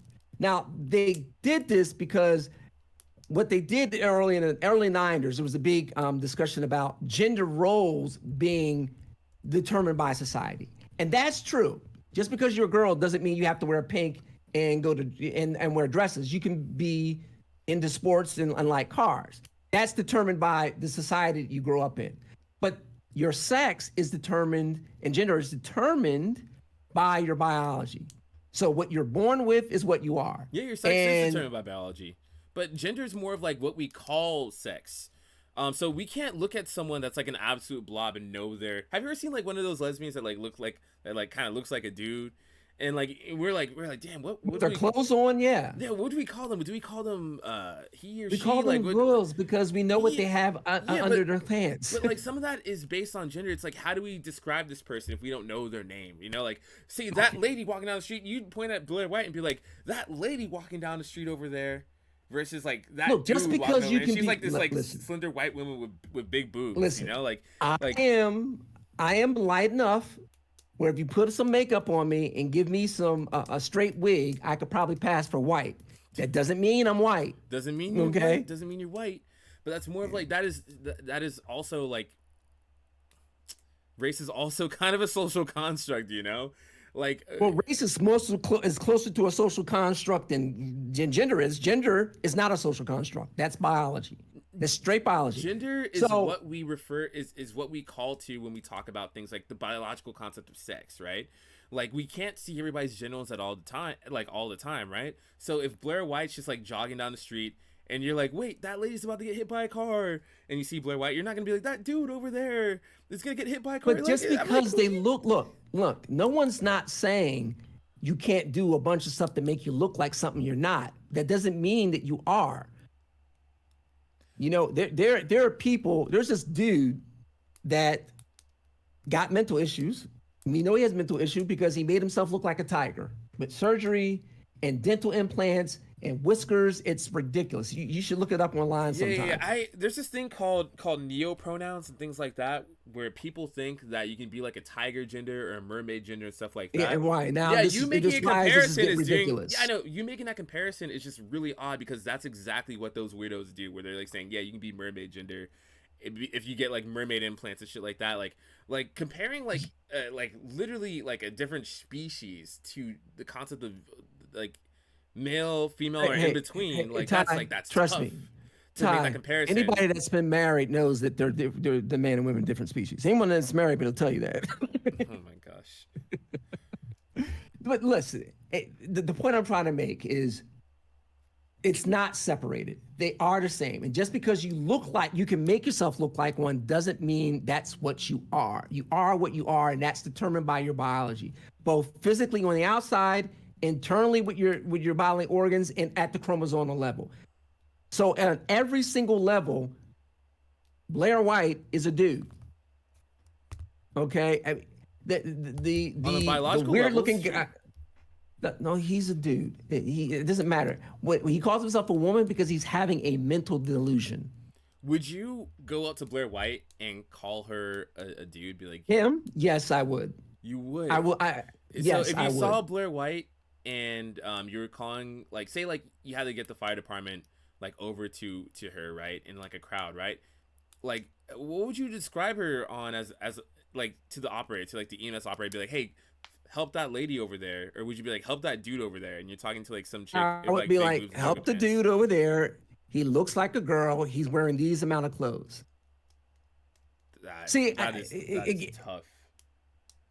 How is it tough? It's not. It's like so. You're saying just because they look like it is what they are. That's what you're saying. You're saying because they look like these butch women that are lesbians, right? A lot of them in the WNBA, they look like dudes. But does that mean that they're dudes? No. You know, Rachel Dolezal made her hair look like a black chick, dyed herself, made herself look sort of somewhat light-skinned black, and called herself a black woman. But is she black? No, she's not. She's a white chick. So, I mean, just because someone wants to be called something. I think for being transgender, that's a lot stronger of an argument that I can make for someone being transracial. If someone's transracial, it's just like someone like just hopping into like a different race, but there's like no biological determinant of what a race is per se. It's just how we socially classify these things. But for gender, there's literally like a difference between like the structures of female and male brains, and trans women seem to have brains that are more closely in line in structure, not entirely the same, but more closer aligned in structure brain wise than what cis men have. That's what I'm saying, but that's like, but they don't. No, they don't. They do. There's studies saying that. No, they don't. There's studies saying that. No, there are no studies. There are no empirical studies. If I found you an empirical study showing the cadavers of trans women and the brain scans of trans women compared to the brain scans of cis men, which are men, like there are no studies like that at all. And cis there women, are none. And the trans women link closer to the trans women. No, you can't find any. You can't find a real study with that. All right, sounds like I'm gonna send you a link to x.com. I'm gonna send you a link to the gender studies. Then it sounds like you're getting two links from me. Ellen Page dies in 200 years. They pull her body up.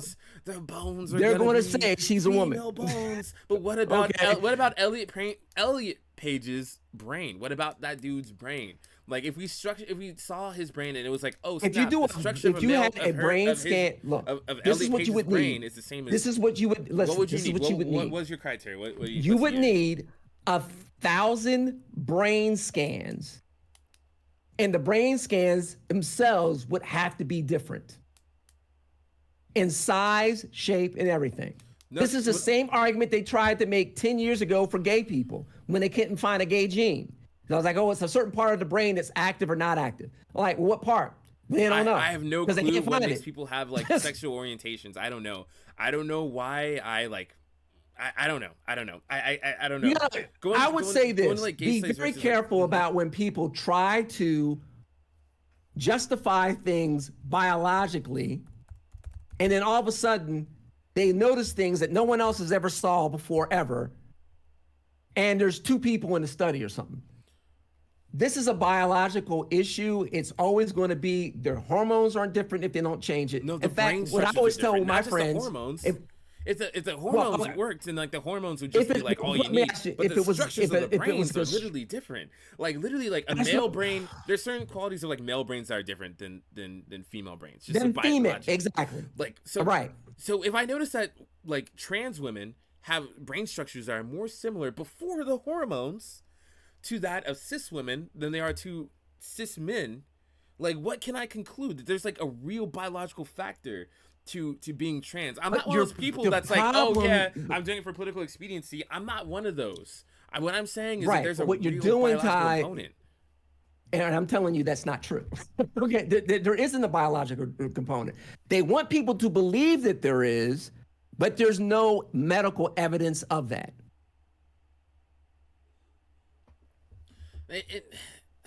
There is. I'm about to link you an article from the National Library of Medicine. I think it's that one where, and you're right. It does not go over thousands of trans people. This is kind of like a new understanding in the scientific discovery. Like it's like I think it's like 24 like cisgender men, like 20 something transgender women, and 20 something transgender or 20 something like cis women or something like that. And it's like all seems like the brain scans, like there's the difference between like, at least you agree with me that there's like a difference in sex between male and female brains, right? Like Yeah, not that saying that men and women are smarter or dumber than each other. No, I'm just saying that there's, no. different things. There is literally this is the undercurrent of the whole issue. There are biological components from top to bottom between men and women. But women, I mean, men that walk around calling themselves women because trans, they do not have brain scans that are more closely related to chicks. They just don't. Wait, the study I'm going to link to you says that, and you don't have to follow that study. You know, it's less than 1,000 people. That's less than the threshold that you have for 1,000 people. Maybe in 20 it's less something. than a threshold for, but yeah, that's less than the threshold for any study. That's the problem with some of these new studies. Yeah, but if we follow the studies of parents reporting, let me ask you a question. Why is it so hard for you to comprehend that people across the board are doing things for political purposes? Like all of a sudden, all of these doctors and psychologists that never thought that kids should have hormone therapy for the majority of our lives, all of a sudden think, well, of course that's what they should have. Of course you should let a 12-year-old have that. I'm like, it's clear that they're doing this for social, career-wise, because they can get in trouble these days, getting canceled. It's clear that this has been the case because this has been the understanding medically for centuries. How did in modern medicine in the past 20 years, how did it get to this point where things like hormone therapy and stuff like that weren't heavily criticized in the scientific community? Like how did it even get to that trend then if it's doctors like coalescing to like what the masses want? Because at one point the masses did not want that, right? And then there's like more and more scientific discovery pointing to the other direction, being like, oh wait, there is a psychological component that helps kids. There are studies that help kids, and they're peer reviewed too, and they have more than 24 people. Oh no, like, they're not. They're not peer reviewed. They're not peer reviewed. There is no medical evidence for any of this. Okay, the only people that ever have any medical evidence is with the people who have a biological deformity that's called insex, which is like 0.3 intersex. Yeah. But people like Blair White, his brain scan is a dude's. His hormones without taking hormone therapy is a dude. Well, I hope we get the chance where we can both see the brain scans of Blair White and I think Buck Angel, who's the buff trans dude. What's that dude's name? I don't know what her name is. Buck Angel, like the dog. The dude looks like Batista, dog. He looks like Batista. I mean, he looks like Batista. I could look like The Rock if I take steroids as well. Yeah, but I'm saying like I prefer that Buck Angel goes into the men's room. Like, why? I wouldn't want like my sister be in the men's room with some dude that looks like The Rock, that looks like Kurt Angle. Rookie year, Kurt Angle? Why? Hell no. Like, wait, it's not a dude. It's not a dude. Look, they're going to literally listen. They could literally take their pants off and share the same feminine products because they're both chicks. But you want them going to like, hey brother, do you have a tampon for me, brother? Look, you got the tampons for me, brother? Like, like I'm not like, dude. What I don't want is some weirdo with a penis walking by your sister. And I certainly don't want him walking by my niece. Some Blair White looks in the locker room. Like Blair White she could be a model. She looks like a freaking model. Like freaking like she's not gonna look like I guess if you use a model condoms. I mean what? Like I'm sorry if you don't like white women, dog, but like the thing is, I mean, I don't like white dudes. That's my problem. I don't like white dudes either. He's a dude. But she looks like a freaking model, dude. Like, yes, I'm sure I could look. I'm sure if I was willing to spend $50,000 on surgery and boobs. I could look as good as her too, but it's a dude. They're just playing dress up. That's all they're doing. They're just playing dress up. Mental benefits of hormone therapy teens. All right, I'm gonna have to take a look at this later on. I'll figure out what to say. Stanford Medicine, okay. All right. So I'll share these links with you. I know it's getting. Damn, we got 9 minutes to 11. Yeah. All right, so let's just wrap it up. Let's wrap it up. Good conversation. Of course. Yeah. So Kiara, give yourself a shout out real quick. I know you have a book coming out. You have a Substack as well. If you can send me the Substack, like to me, I can put it in the Twitch chat. Like, there's no one's in Twitch chat right now. There's like 2 people. But if more people watch it over, there's no problem. Yeah, I'll try to share it on the YouTube video as well. Like, just right. The best thing to do is people can go to my website, or I've got a couple different books up on Amazon. One that tells why I became a conservative, even though I was born one. And I have a book on there evaluating. Literally, it's called Natural Born Conservative. Natural Born Conservative.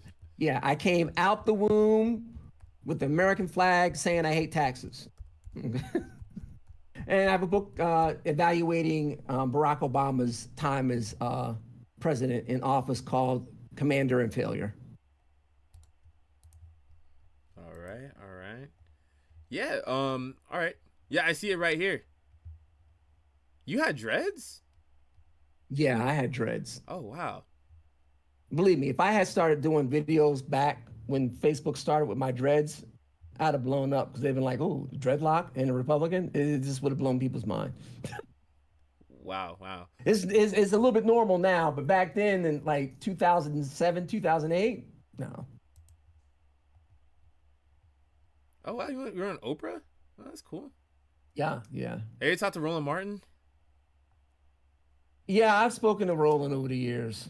The years? I used to go. Yeah, so interesting. I would do freelance journalism a lot on financial topics and things like that. So I would always go to the NABJ National Convention, which is the National Association of Black Journalists.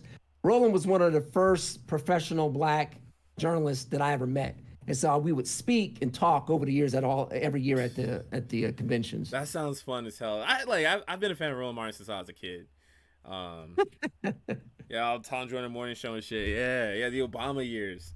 I think that was the first time I'm hearing Roland Martin. Maybe Bush was president back then. Yeah, the first time I met him was in like '96. Oh wow, that's crazy. So y'all go back.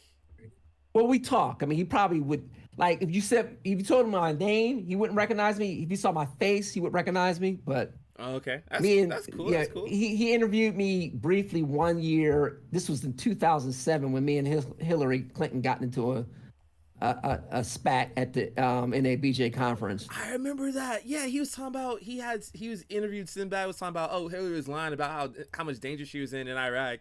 She said that she was getting like sniped and shit. I remember that from like the election. I remember that. Wow. Yeah, both her and Biden, they got some stories. Yeah. Oh shit. Wow. Okay. All right. Cool, man. I'll put I can put like the Amazon link. I found the Amazon link pretty easily, and on Barnes and Noble and stuff. All right. Yeah. Yo, if you want to do more like stuff like this, like on Twitch, I know somebody I can connect you with. He does something called All Black Everything every Thursday. Okay. And he loves having Black conservatives on. Like he has Black people on the left too, but they talk about fun topics like the Crown Act and Brittany Griner. And you're probably not gonna get like dogpiled super bad. There are people far on the left, further on the left than I am, and there are people way further on the right than I am. Like it's like a really good. I'm one of those. I mean, when it comes to debate, I'm one of those special people that I don't take it personally. Yeah. So I literally can scream, yell. I have one guy, we darn near curse each other out some days. And then we can go and have a beer. It doesn't really bother me. You know what I'm saying? So, that's the way it should be, but very often that's not the way it is. Yeah. And there are probably like a decent amount of like Black Republicans out in Seminole County, right? Like I heard that Sanford was like a stronghold of Black Republicans. That's what I was told. Yeah. Okay. It is. I mean, the whole Republican thing within why it's always been a little bit strange because there are a lot that consider themselves Republican, but they never vote that way. Yeah, You know, yeah. Even like the Orange I've County. known quite Yeah. a few, few that are like, oh, I'm registered, but they don't vote that way. I'm like, well, what are you registered that way for? Or my values? And I'm like, I don't know. what? What? Yeah, I don't know. I don't know, man. I don't know. Like I know I was talking to like the head of the Orange County Black Democratic Caucus, right? And he said it was like 10% in that org in particular. People are interested in politics, show up to meetings, do paying members that are considered themselves conservatives. It's 10%. And I was like, damn, that's crazy. Well, I'm glad they're on my side. All right, right. All right, man. Well, you have a good night. All right, you as well, man. Thanks for rocking so late in the night, man. Have a great rest of your week, and I appreciate you. I'll try to connect you guys on over Discord, like you and Prime. Okay, Prime. not a problem. All right, excellent. All right, thanks, Kiara. Later. Later. All right, peace. Oh, that was fun. Maybe later. All right, cool, man. Oh, he said the Twitter calls. Hey, yo, what's up, dog? Holy fuck, bro. Yo, oh my god. Yo, one second. Dude, I'm so glad I didn't start that game in the beginning. Yeah, let me get I'm gonna pull the Saki now. It's a kickback hour. It's a kickback hour. Oh, let's go. Oh my gosh. Bro, I thought you said like 8:32 a.m. 8:32 a.m. Excellent. Yo. Bro, I thought he was gonna be way fucking dumber than he actually was. Like he's a not cool to guy. say that I like he's him. smart, but like dude, he rhetorically was shockingly effective. He was? By the way, you gotta stop letting him mispronounce your name. He kept being like, "Hey, Ty, that's not true. Ty, why don't you let me speak, Ty?" It's all good. Yo, like you gotta be like, "Nah, motherfucker, my name's Taj. Put some respect on it, bitch." No, I like when older black folks like mispronounce my name, like regardless of like political affiliation, I'm very lax about it. Like I've heard so many older black folks be like, "Oh, Ty" or Taz or something like that. I'm like, I'm not even gonna correct you. It's all good. Like, I don't. Bro, really he ain't mispronouncing my name if we debate. I want to debate him on the trans thing because he is so wrong. I just didn't have the studies fucking up on my screen to fucking refute him. Yeah.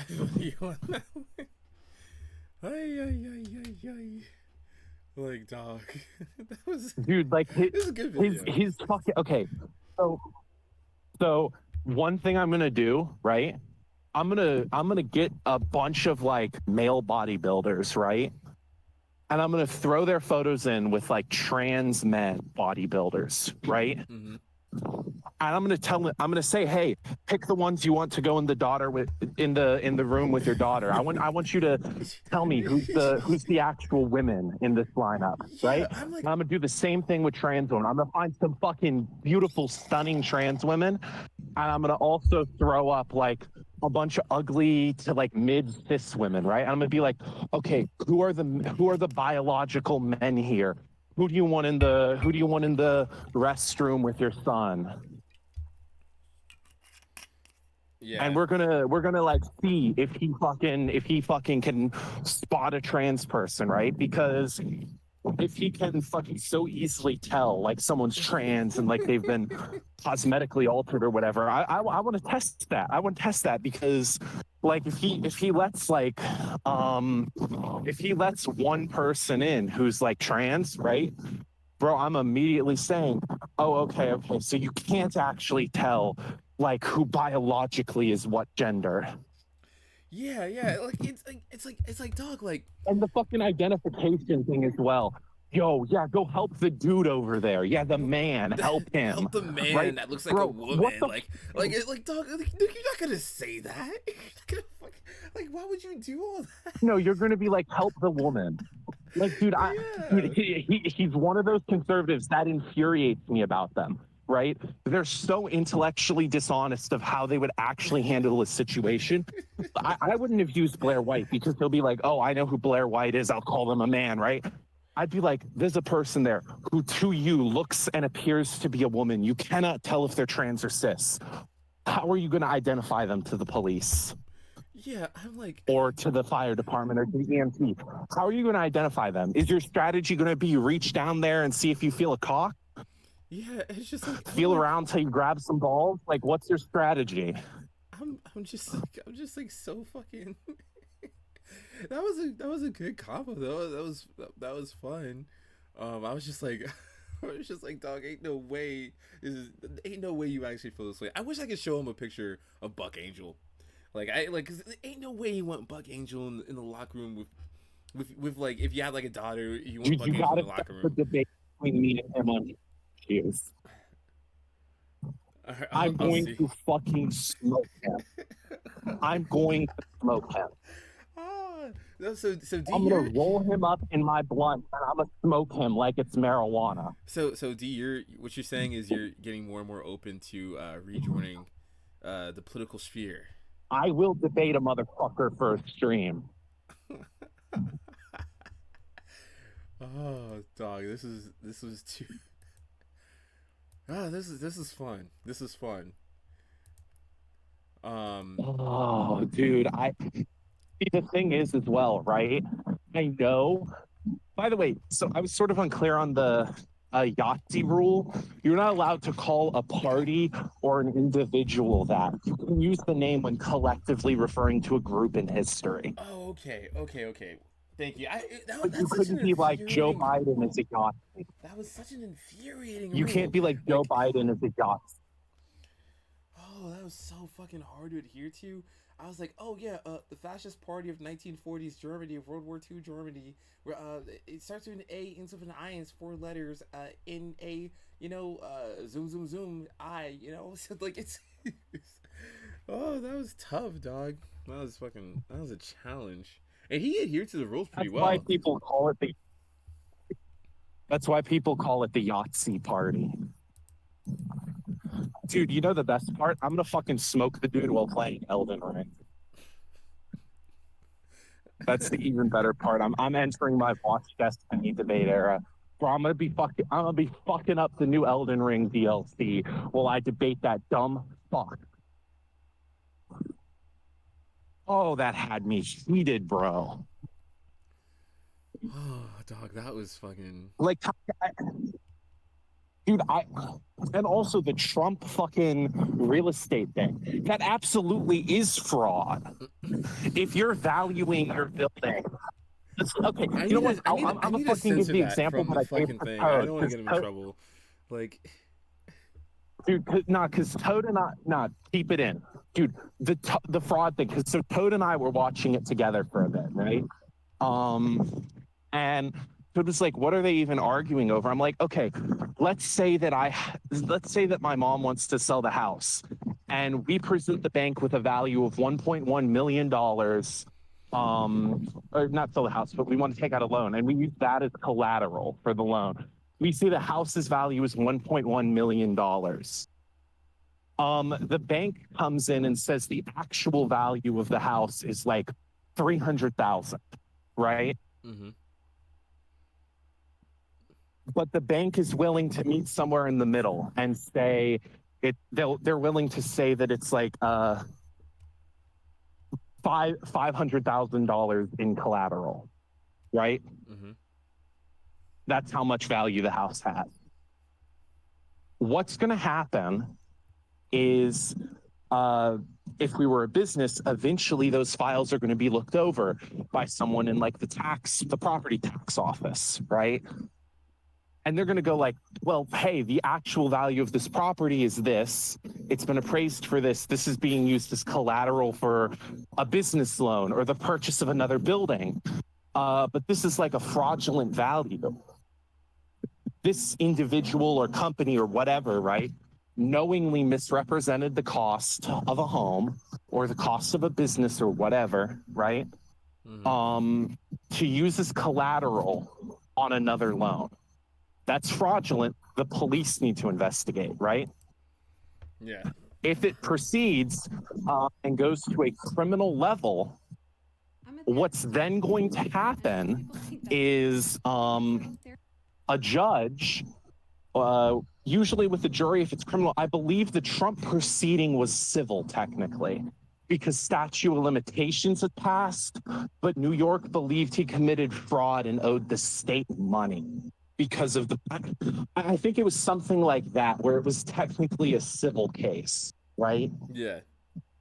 Because I'm pretty sure we're talking about the New York case, right?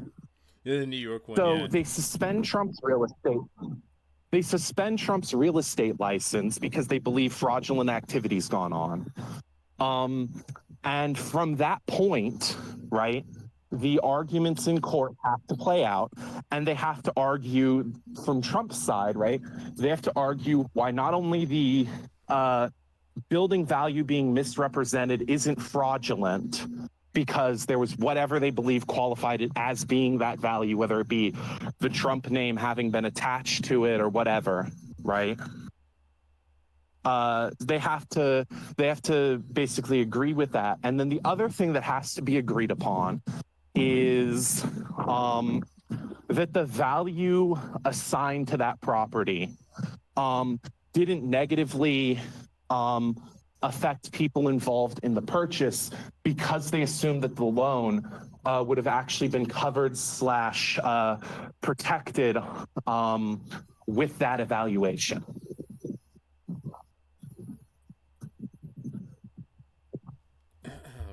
That's what you would have to prove. And I've read over that case. I've watched some of the proceedings, right? Mm-hmm. I don't think you can make that argument in good faith, right? You would have to be willing to lie for Trump to say that that procedure within that particular real estate deal didn't violate the law and didn't fuck over investors in the property. Like you would have to be intellectually dishonest to make that claim. And that was insane because, like, dude, I've argued with Trump supporters on this on like X before, and most of them conceded, yeah, it probably did screw over someone else in the deal, but it's standard practice, so they should go at everyone or no one, which I can agree with that argument. Everyone should have the same fucking consequences for violating the law. But the argument isn't over if everyone should. The argument is over whether or not Trump knowingly broke the law. Yeah.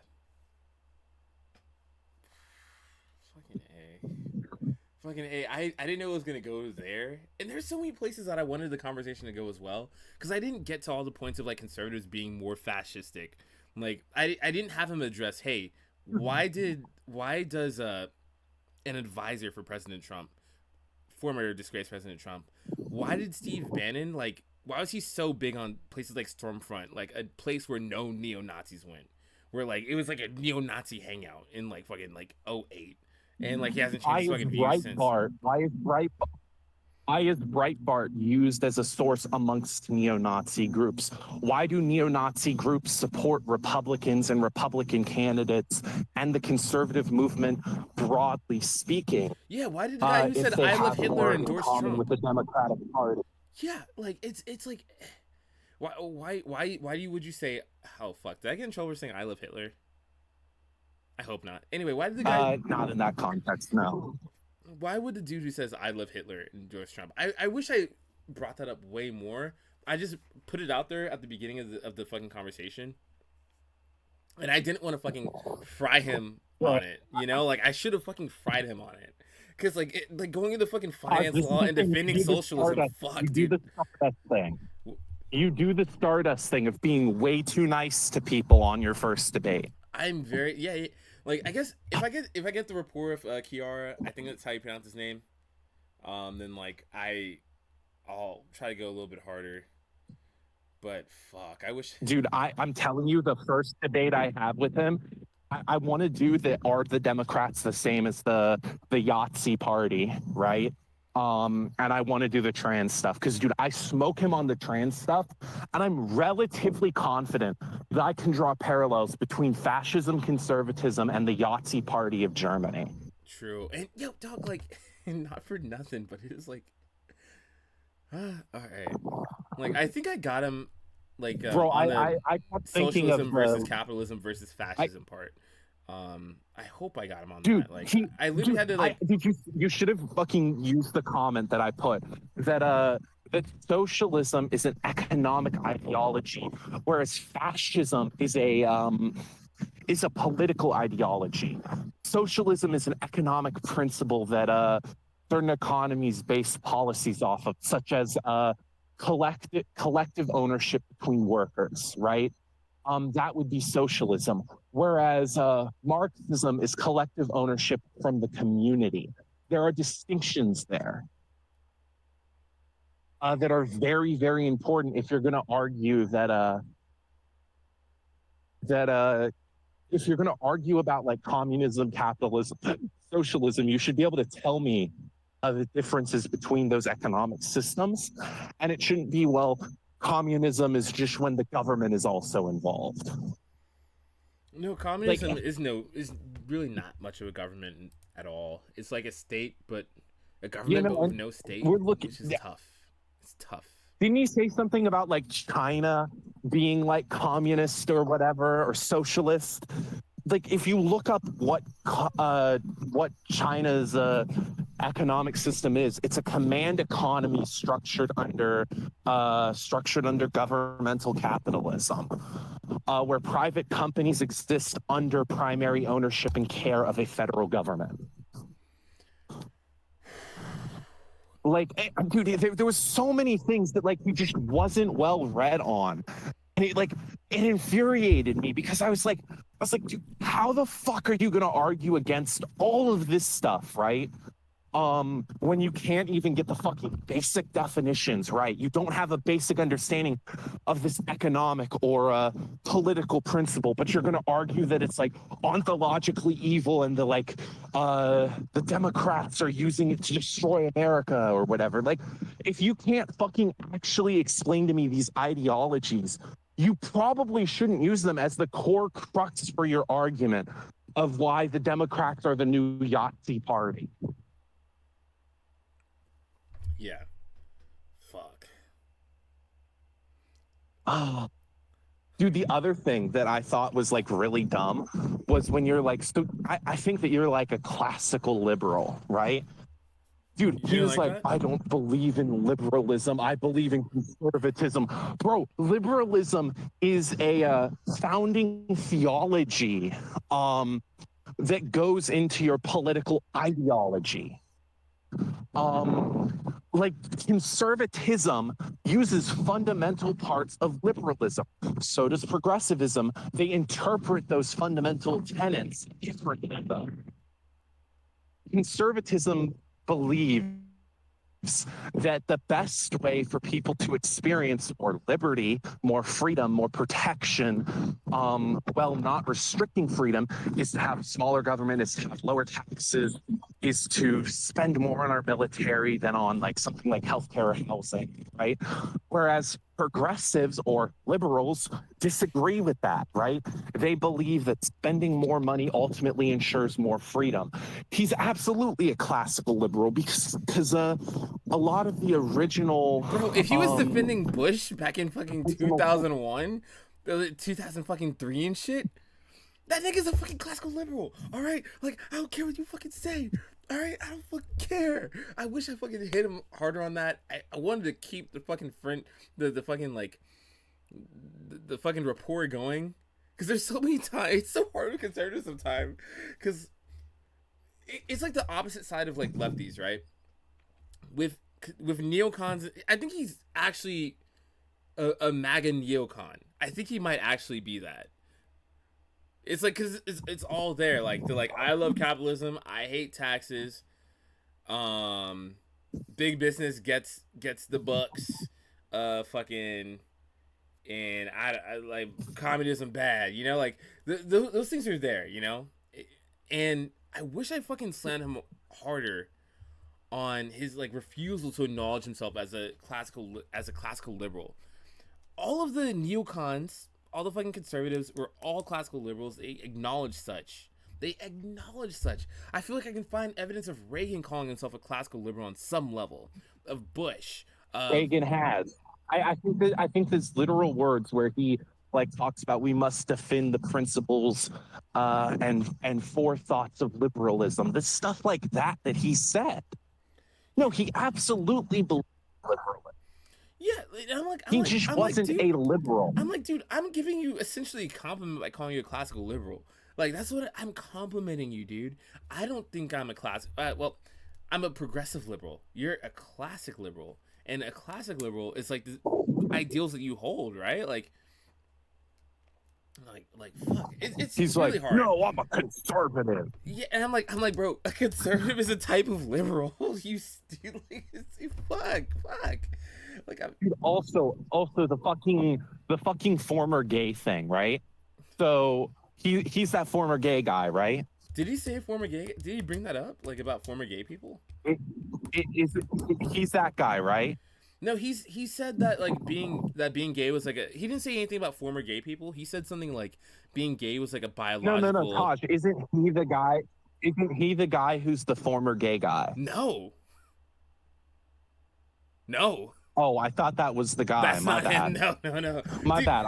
the guy Okay. the guy that's like Okay. quote I was unquote. about to say I have the perfect argument against that. Okay. The guy that's like a quote unquote reformed homosexual. I just didn't continue the conversation because you said it was unethical for me to do that, and I just didn't fucking do that. That's not my league. I said That's not my ball game. it was unethical for you to do it. I said it was unethical for you to do that because I don't think you're equipped for his arguments because I think your understanding of being gay is it's natural from birth. That's it. I don't think that you could probably defend like the naturalist view, right? The naturalist Whereas view he's of, going like- to of, do like, the socialization view. I feel like the naturalist Homosexuality. I feel like the naturalist view is like the most defendable one, where it's like, oh yeah, look at these lions in nature being gay, so or like, oh, this is the alpha lion. I'm like, bro, the alpha lion's also taken in the ass. Like, I don't understand why you want to refer to that when you're talking about Christian values, but it's whatever. Is that what you mean? You know, like I think that if he were to be like being gay isn't natural, you could do the naturalist argument. I don't know how well you would be able to combat it because I've seen you struggle with like the gay and trans stuff a little bit, and I really noticed it with the Fair. trans stuff today. Like, Really? you are not very well equipped and read on it. Yeah, no, I noticed you were like struggling with it because he was like what was the thing He where was he was firm in like the lack of studies, right? It's not social at all. The first thing, right? The socialized thing. How gender isn't a social construct, right? Gender absolutely is a social construct. If liking pink, if cooking for your husband, if all those things aren't naturally present in every single person who's a female, right? Then that means the gender of woman, that those characteristics aren't biologically or naturally present. They are socialized into people. That's all that has to be present for something to be a social construct. You were smart with the race thing. I would have brought up like, okay, so since race is a social construct, it is super comparable to gender because our definitions of like what is white, what is black, what is Hispanic, what is Asian are consistently changing and evolving. They're not like consistent throughout history. Therefore, there isn't a biological certainty to them. The same is true of gender because gender roles have changed, gender expectations, gendered characteristics have changed. Therefore, it cannot be naturally biological. It has to be social, which means there is room for the creation of secondary and third categories. That, however, doesn't mean that there is no such thing as gender and that you can be whatever you want. However, it means that definition of gender as a binary, there has to be a positive, a negative, and a neutral. Yeah. At the bare minimum, right? Like, and if he believes that there's a biological binary, right? He has to accept that there is a neutral because there is nothing in nature that doesn't have a neutral point, right? Intersex people could be that neutral point. right? He Like acknowledged there's intersex so people. many good arguments against what he was saying. He acknowledged intersex people. He had like the really stupid Frank Turek argument of intersex people being like, "Oh, it's super rare," and actually, it wasn't even as complicated as the Frank Turek argument. Where for him it was like, "Oh, it's like super rare. It's like point." He got the numbers wrong. He said it was 0.03%. It's 0.01%. Or maybe just 1%.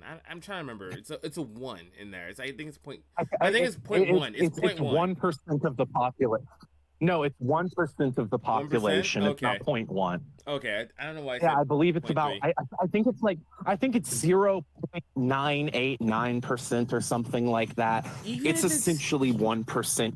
Even if Because it's there are literally cases that aren't one. reported. Yeah, even if it's like 1 in a million, it's still something that's like real, that's tangible. You have to fucking acknowledge if it's documented, you know.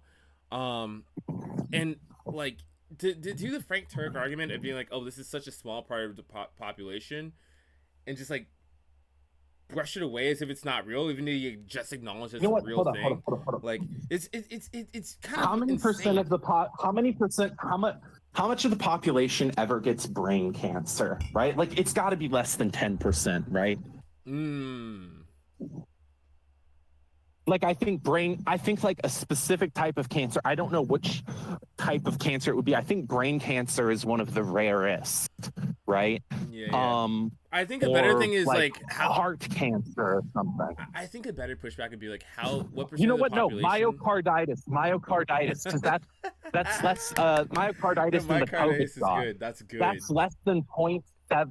That's less than 0.7% of the population. I think the like figure for like it being even traceable, but to potentially being from the COVID shot is like 0.2%, right?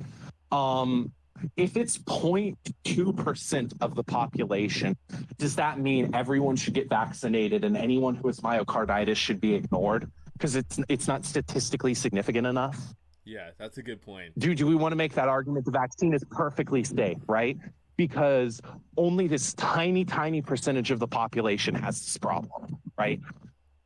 That's if we're basing it off of size of likelihood, it's a terrible argument because there are tons of things that are we're unlikely to get hit by a car, right? I don't think billions of people die from getting hit by a car every year, right? Or fuck, you know what? Shark attack. That's a good example as well, right? Isn't it like 5 people get killed from a shark attack? Something like that. 5 people a year. Yeah, it's like it's a very it's low some number. shit like that. Like shark bites and shark attacks are I know God, it's less than 10. very low. I know it's less than 10% of people, or not 10%. I know it's less than 10 total people die from a shark attack, right? Does that mean that like shark attacks should be ignored and we should like let people figure it out themselves? There shouldn't be any like anything about shark attacks because it's so rare. Like again, if we base our life off of likelihood, there's a lot of things that are unaccounted for. I mean, statistically, white people are more likely to get shot by the police because there's more white people, right? Does that mean that black people should have no precaution when engaging with police officers? Like they should not I would never say that like to be Kiara, careful, make sure that they're like. Because I feel like he'd be like he'd. Oh jump no, on I'd absolutely argue it because I mean, should that mean like should that mean black people should be like? Kiara would Tony Tempa me to submission. He'd be like, Tony Tempa, what about Tony Tempa? What about Tony Tempa? What about Tony Tempa? And I'd be like, all right, yeah, what about Tony Tempa? Like, what'd you like to do to prevent Tony Tempas in the future? And then he'd be like, Tony Tempa. And it was like change topics. I already know you would do shit like that. Like, dude, I wouldn't let him. Like, black conservatives I would not let him. I would force him to give an answer. Black conservatives love police brutality because they'll bring up like Tony Tempa and no. What's the white dude who got shot for playing like, Crash Bandicoot? Who's that? What's that white dude's name, man? Like Ryan something. Like we're arguing that it's more likely for white people to get killed, right? Does that mean black people since it's less likely, should just act however they want or however they feel in front of the police? Probably not, because that's going to lead to excess death. Should white people just get belligerent because a lot of people believe that black people are more likely to be in danger? No. No. Like, dude, the thing is, right? Like, if we're basing life off of statistics, we can essentially come up with any outcome we want, regardless of like the reality of that becoming a potential outcome. That's the argument. Yeah, I guess. Or you know what? Tony you know Tempa, what, Taj? Tony Tempa, Tony Tempa, you know what? Tony. Here. No, There's Tony, less- no, there's Tony, less than a 10% chance that Tony me and- Tempa, Tony Tempa. All right, I'll stop. Shut the fuck up. You know what, Taj? There's less than a 0% chance that me and you get into a physical fight, right? Does that mean you should spend every day preparing to fight? No, but does that mean you should spend every single day like becoming weaker and weaker and weaker and unable to fight because there's a very low percent chance? No. Somewhere in the middle is probably true, and I'll concede that like there if we are got into people. a fight, I would there Tony are- Tempa the fuck out of you. I would call the police and I'd just like run, right? And I'd run super fast at like Negro coon speeds, where like the police can't catch up. Derek Chauvin, And then, like, the way and- I'm coming for that neck, boy. And then like the fucking police are gonna be like, who else do we shoot if we can't shoot the nigger? And then they're gonna find you. They're gonna be like, get on your fucking knees, boy. And then like Polk County Grady Judge's gonna pull up. Bro, they're gonna and call like you he's gonna have like an AR-15, by the time you get choked and the out with his arm. AR-15's gonna have like the word slut carved into it. And he's gonna be like, get on your knees. And you're gonna be like, I'm on my knees, sir. I'm on my knees. And then like Grady Judge's like, that's not enough knees. Shoot him. And then they're gonna be like, and he's just gonna be like, I'm so sorry. And then like, then like the internet's gonna be like, it's D&D, like, and then like all the white supremacists that like would have hated you anyway because you're Jewish are gonna be like, what about it's D&D? It's D&D died for no reason. He's a nigger, and he's like, you talking about it's D&D, and you man that nigger ain't even nothing. Like he just run, and then like they got him in D&D, man. They shot him out there, and it was all his fault. And like, yeah, man, like this is why black on black violence, police brutality don't exist, because yeah, black on black violence. I'm the prime example of a black man. It's a D&D person ain't got shot dead, but no board. My name is Dave. My name D&D stands for Daquan Nequaquius, Daquan Quivius. Daniels. That's what D&D like stands you gotta for. make it. You gotta make it sound real black. Be like Daniels. That's my last name. Deshaun. I'm trying to think of it. Bro, I knew a person in school. I knew a person in school, right, that was named Deshaun Deshaunson. Deshaunson? What type of last name is that? Yeah, it was Deshaun Son. I was like, bro, what? That is some fucking Southern Malcolm X ass fucking like last names right there, dog. Like, what do you mean like Deshaunson? The fuck is that? Dude, I think it was like they like combined the mom and the dad's last name, because I believe the dad's last name was Deshaun, and I think the mom's last name was like Johnson or something, or something like that, right? And they just combined it. That's genuinely my theory. But enough about black names before I get into that rant, because I know quite a few people with weird, unique names. With I actually know names? a unique one. Yeah, Uniqua. Yeah, I know a person who's like, named Uniqua. Yeah, the Equa shit. Yeah, I understand that's like a thing. Like, it's like, I know plenty of people with Equa as like part of their first name. It's like name Equa. You know, I don't understand it. I don't know the history behind it. Maybe it is something really fucking cool. I have no clue. Never explored that before. It's the BLM liberal leftist transgender black activists. BLM Equa right here. What's to talk about? That are also turning the frogs gay. BLM Sean. BLM Equa here. BLM Aquarius. BLM Equa, bro. That's BLM Darius. He's fucking like, I don't fucking Right understand. now, but like, dude, like that conservative, like his arguments were so bad. Like the trans argument as well, right? This is the other one that like blew my mind, right? Because he's like, oh well, if they tell you that if they tell you that they've identified or had gender issues since birth, they're lying, right? Yeah, What if I'm like, to go what's the up to him proof and of I'm like, lying? What's yo, the I proof know, of no, lying? here's what I'm gonna do. I'm gonna be like, yo, I have proof, right? I have reliable sources that are saying you're a leftist. You're a leftist who's reincarnating Stalin, and has a gay love affair with Biden. And he's like, no, that's a lie. How can you Fuck, that's prove good. That's really you good. I'm don't gonna steal have this that. I'm gonna feeling? steal that. You're gonna see your TV floating in Dude, the no, air, I've and done that it TV's your before. argument. I'm gonna fucking steal that from you, dog. I love that. I like that a lot. It's okay, bro. It's okay. The county I live in encourages me to own guns.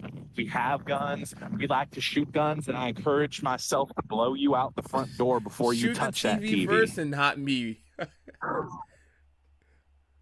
Nah, bro. Nah, Call bro. the We coward. aim for the looters and rioters. Once the looting starts, the shooting starts. Hey, like fucking. Hey.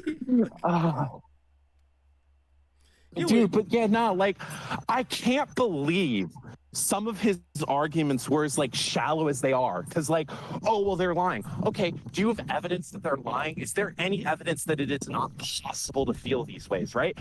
And if you're making the argument that that's socialized into them, right? Okay, here's how we discuss that argument, right?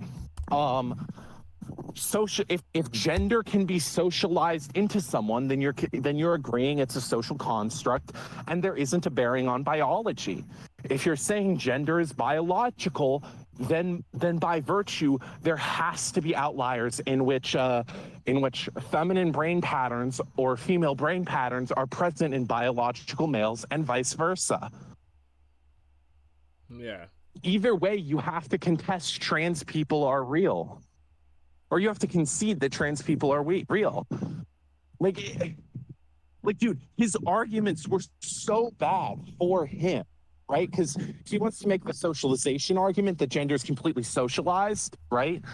Into people, and that's why transness exists, right? Okay. So if gender is completely able to be socialized, then it has no biological bearing, right? To biological sex. If gender is biological and cannot be changed, then trans people exist because there are biological and chromosomal and hormonal errors, right? Either way, trans people exist. He has to concede it. And he can't say that there are no outliers because then the topic of intersex people comes up. If he says that that's not true and everything's biological, right? Okay, intersex people are an outlier, right? What if there is a chromosomal or a biological deformity where the essence of intersex, right, is present within the brain instead of the genitalia or the hormonal makeup, right? Yeah. I mean, at that point, this dude, there's a billion things you can catch him on, and he was not prepared for any of them. But I know trans issues aren't like something you argue a ton. You usually argue like policy. So like I completely understand not being prepared for that. The other thing, sorry, I watched this whole thing and I'm a little fucked up right now. Yeah, dude. Drop the biggest fucking criticism. So, social media. This was his worst point, right? He had no understanding. I had to look at fucking U.S. congressional fucking. I'm defending myself too much. What were your criticisms? I'm so sorry. Okay, so let's first start off with the whole like government suggesting stuff, right? Even if that is true, which there's very little evidence that is, right? A lot of it comes from I think Jim Jordan and like who's the fucking guy who did the TikTok CEO, Josh Hawley or something? Oh, he's like, "Are you a China man?" to the TikTok people, and like, Yeah. That guy was like one of the other either people Hawley or who Cotton or spouted something that like belief, that. right? Like, I think it was Josh Hawley. Are you a The name China isn't man? important, but right. Ching Chong man? Are you a Ching Like Chong so man? that that Like, that guy and Jim Jordan, that guy and Jim Jordan were the two biggest proponents of that being like a conspiracy that the government engaged in, right? Very little evidence for it, but let's grant that it's true, right? Unless there was a law or executive order signed into place specifically mandating that all these things that the Democrats consider misinformation must be banned from being talked about on social media. I don't think anything violated the First Amendment. Secondly, I right? will give him props for this. Like he Social gave it. media companies are. He gave it. We're going to get into the whole like platform publisher thing because that was Not bullshit. at all. Not at all. Not at all. All right. So there's no explicit evidence that the Biden administration was arm twisting any of these companies, right? But there are email documents apparently of like the Biden administration like just being like, "Come on, why won't you talk to us a little bit more? Why won't you?" And it's like it's a lot different than like being like, "If you don't fucking concede to what I fucking say, I'm gonna fucking kill you. I'm gonna put my gun towards your dick and I'm gonna pull the fucking trigger, nigger." And it's like there's none of that. But it's like also like, You can't drop that one. You can't drop that one on Twitch, yo. Twitch is gonna fucking get me. They're not gonna get me. I'm the fucking man. All right, Twitch will never. Hey, why does they want channel taken But when off? I drop, I'm kidding. what? Anyway, like I'm kidding. I'm joking. That would be so fucking funny if it went that fast, man. Like, no, dude, it does go that fast. Because like today we're gonna talk about Kyle Rittenhouse, and then I got banned. It's just like, no. But yeah, no, like so like no, I know what you're saying, right? Like there's no evidence that they were like, yo, the FBI is gonna seize control tomorrow if you don't do this, right? Yeah, but okay, suggesting that misinformation or something that they deem misinformation should be banned, but offering no threat or real like pressure. If the social media company's like, hey, you know what? Yeah, that is a good idea, right? It's a private company. It's allowed to implement that into its policy, into its terms of service, right? If you don't like that it has that belief, you can simply leave that app because its terms of service are something that you can't agree to. You can go to another platform, right? Like, I don't agree with Truth Social's terms of service, where there's like very, very, very few restrictions on speech, right? I think that misinformation should be combated. I think that there should be things that are fact checked. I think that I actually really like the whole like Twitter community note thing, right?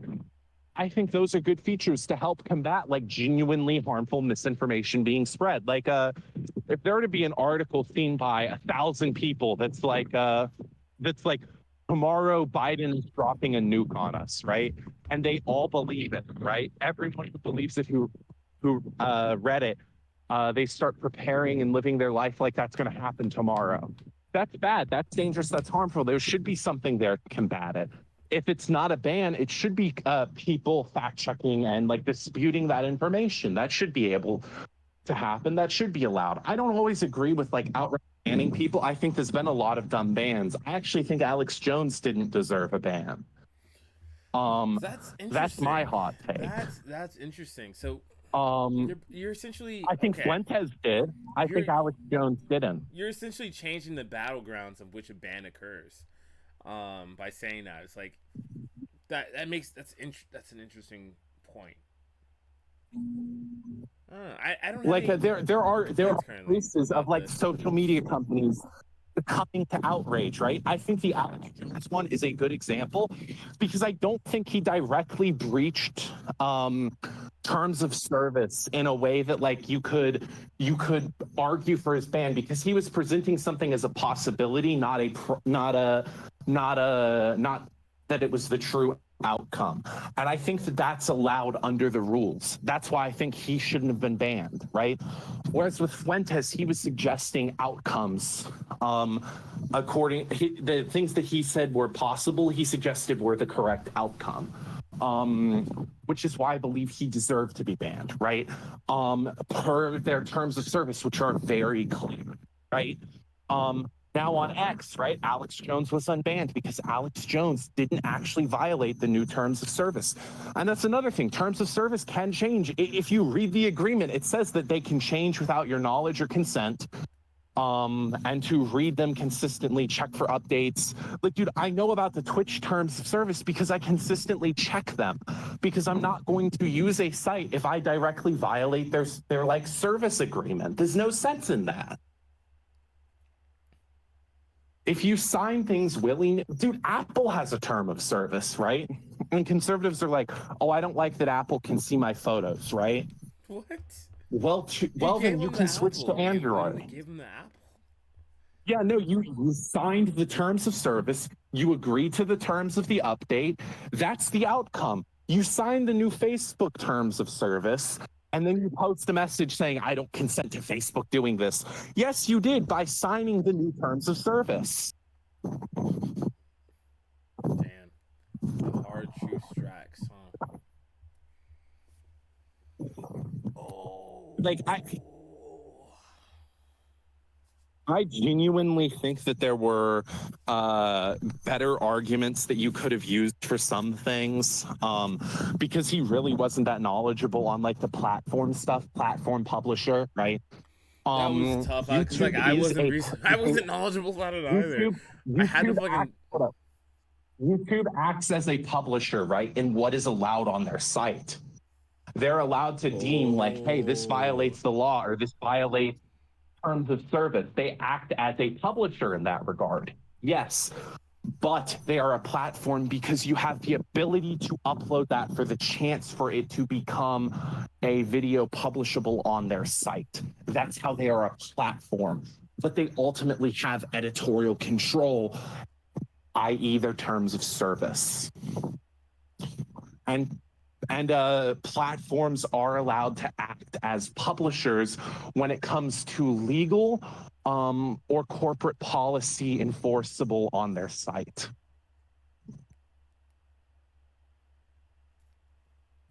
And that's the argument you should have used. That would have demolished him. Yeah, he doesn't have a counter as to why I didn't know we were gonna go Twitter in that can't act as a publisher. Yeah, it's hard for me to read while hearing someone yap constantly in my ear. It's been an issue since I was a child.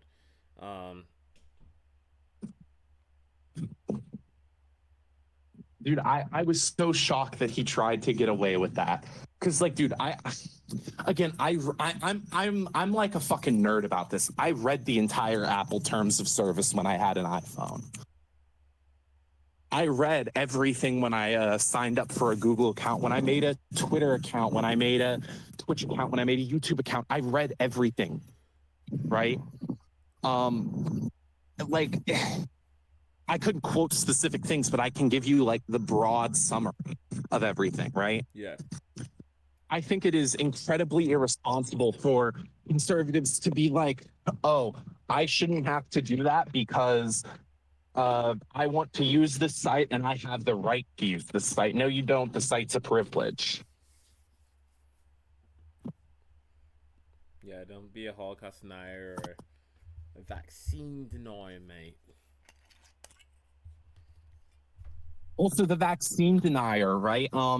That's a huge piece of misconception. It wasn't that like you couldn't say your opinions on the vaccine. What it was is that you couldn't promote a narrative as a truth in regards to medicine, i.e. the COVID-19 vaccination, without ample medical literature or evidence. You can't assert a conclusion to be an absolute certainty. And I think the reason for that was because YouTube's status as a platform and publisher was being called into question. So they didn't want to risk a lawsuit at that particular time, right? because then that could make the other case being argued in court stronger.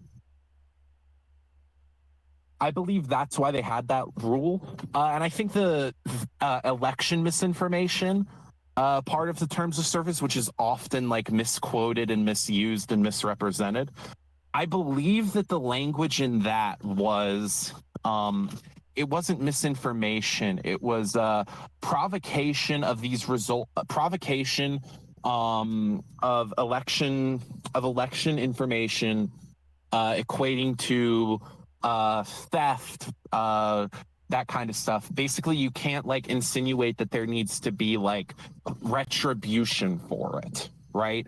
Because that's in violation of, I think it's like a policy 6 or 7, which is incitement of violence, harassment, or targeted acts of terror on YouTube's platform.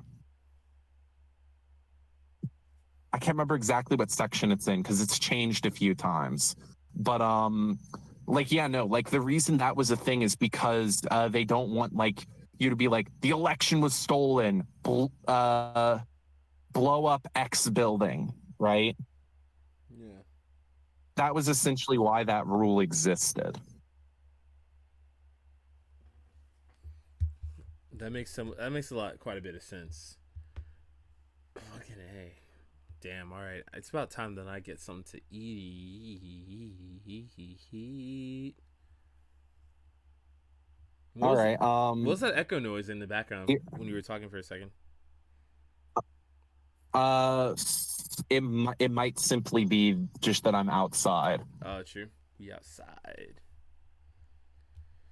Oh. Yeah, no, like, yo, what did you see the? Like, I don't know, like, I'm not ADHD about this. Never mind. Shut up.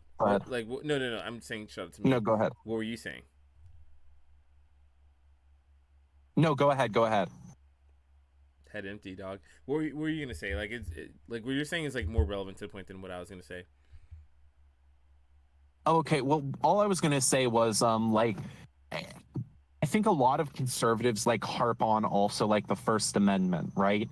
The First Amendment doesn't and has never applied to companies such as newspapers or companies such as like Reddit, right? You do have the ability to try to punish those companies because it's not an individual speaking against the government, right? If you believe like Reddit led to your doxing and willingly allowed that information to be up there, you could probably take Reddit to court. Same thing with like a newspaper company. If like there was a story tomorrow that's like Taj murdered 100 innocent dogs, right? Here's why he's evil, right? I guarantee you could probably sue that paper, and it's not like the paper could be like, but the First Amendment. Like, dude, it's such a disingenuous argument that conservatives use, and I don't know why people don't push back on it more. Anyway, what were you going to say? Sorry. When you get into legal argument, like, say the same thing happened with the Durham report, for example, right? Like, when you get into, like, minute details and stuff, it becomes very uninteresting, and a lot of people check out really fucking quickly. Really quickly, myself included.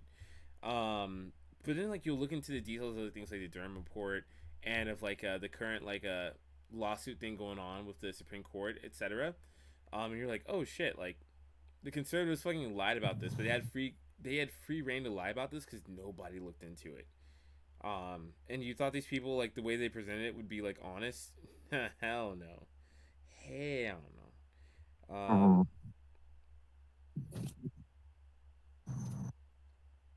So it's like people, it's essentially like conservatives like lying about the minute details of one thing with the hopes. They're crossing their fingers, dotting their eyes, like putting their thumbs in their ass, really hoping that nobody would check in on their bullshit.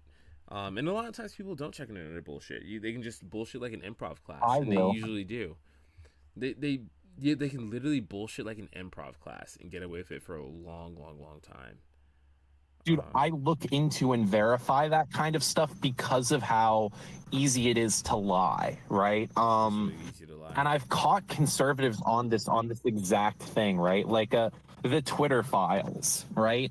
What the Twitter files essentially revealed when it came to like censorship, right, was there was a moderation team on Twitter that was very left wing, right? Mm-hmm. And they wrote terms of service in line with their morals and beliefs, and they enforced those terms of service things, right? Okay, that's what every moderation team on a social media platform does. They enforce the rules that they write. If those rules happen to have a bias behind them, okay, go to another social media platform whose rules don't have that bias, right? If you think you're going to break the rules, don't sign up to that platform because you're going to get banned. It's simple as that. Yeah.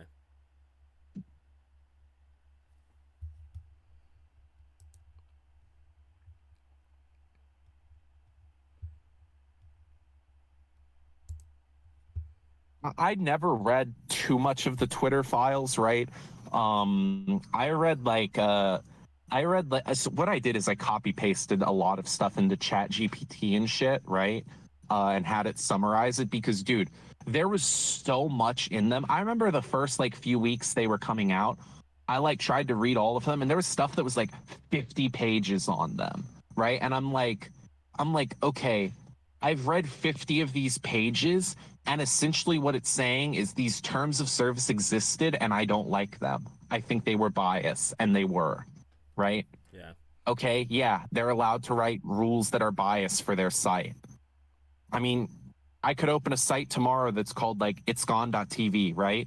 And I have a chat room section, right? And the rules can be no starting sentences with any vowel, right? And I can ban people because I don't like vowels, right? In the start of a sentence. And you can be like, oh, that's vowelist. Okay, so I made the site, I set the terms of service, you agreed to them, you have to follow them.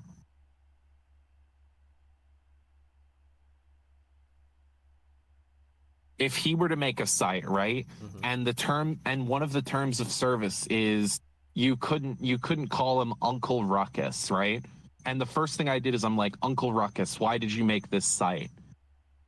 Bada bing, bada boom, I get banned, justifiably so. Also, this is unrelated, dude. Anytime he kept like doing these like conservative moral grandstands, the first thing I thought of was, well, well, well.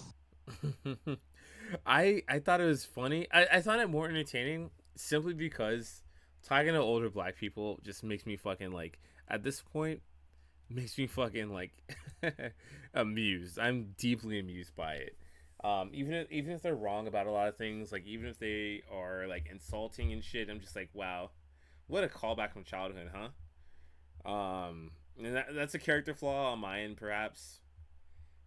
But like, I give you a lot of grace if you're like older than me, and even if you're not even if you're black, even if you're just like an elder, I do give you try to give you like a lot of fucking grace. Perhaps more so than you deserve. Perhaps we're just oftentimes more so than you deserve. You know. Mm-hmm. I don't know. I personally would not have given him as much respect as you did because, like, dude, it was abhorrent the way he was lying I realized that. I was like, and the way he was misrepresenting things. I would like Google shit and then find his lie because he talks slow enough for me to do that, and then like I'd be like, okay, when's my turn to just like ask him this other follow up question that kind of like shits on his lie. Like it's like Oh my God. I can't remember the guy who, no, dude, he reminded me of Norm Finkelstein almost as well, right? yeah. Because he talked pretty slow and he would go into these like long rants about nothing. Like he would be like, trans people haven't always existed because according to a study my friend Joe did between my friends Doug and Tyree, That is something trans that people don't Norm exist. Finkelstein would actually say. Therefore, the predominant the predominant literature of my time, of my era, is the true predominant literature of my time and era, which supersedes the predominant literature that that a lying liberal leftist communist radical Antifa super soldier like you would do because of quantifying factors in my left testicle. Thank you, Mr. Tayavasa.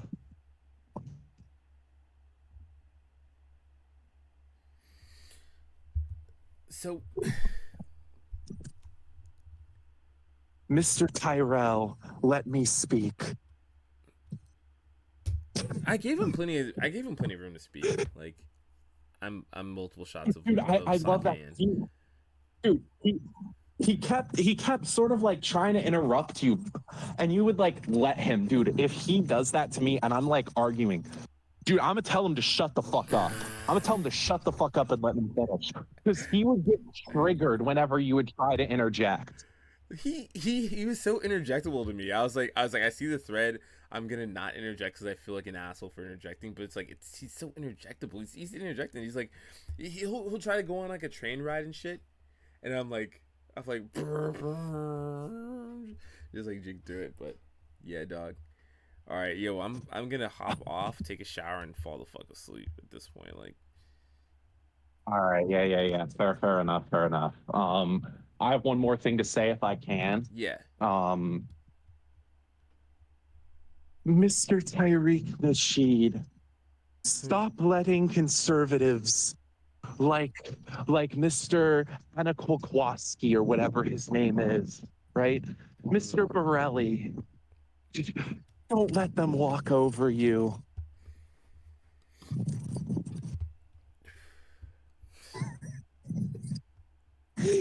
No, please though, like seriously, don't let conservatives like that fucking like disrespect you. Cause like, dude, I know that you're trying to like be nice and everything, but like, dude, like he was like throwing little jabs in there and trying to like make you come off like a little bitch in some cases, right?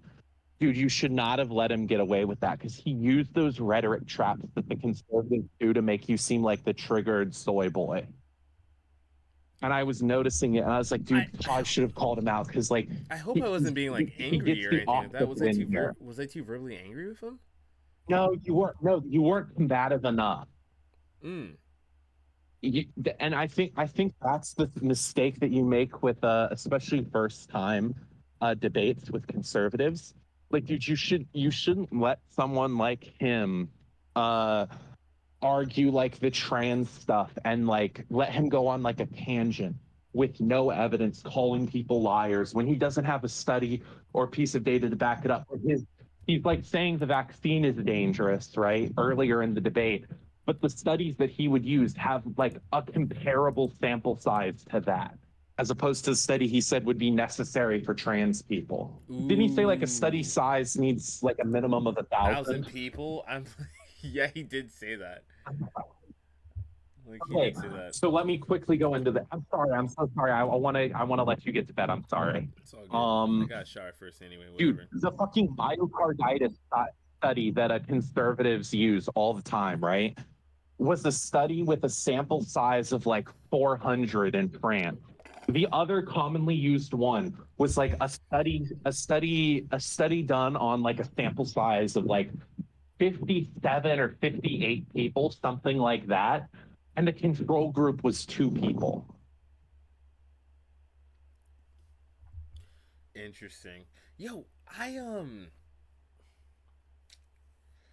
I will give him props for when he brought up this thing about how Easter like being on March 31st is not some sort of like trans people taking over the world conspiracy because I thought that's what he was gonna go with and I wasn't sure what he was gonna go with. No. He did. He did. He just pussyfooted it.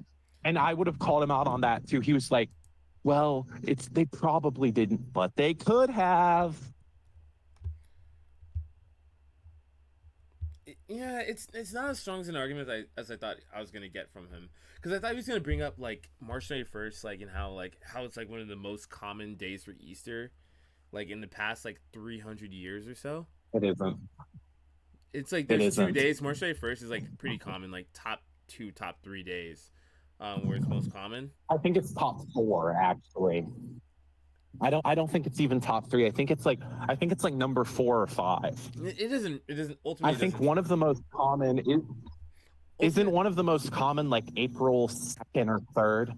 There's 2 days that are quote unquote really common, where it's like less than 5% each.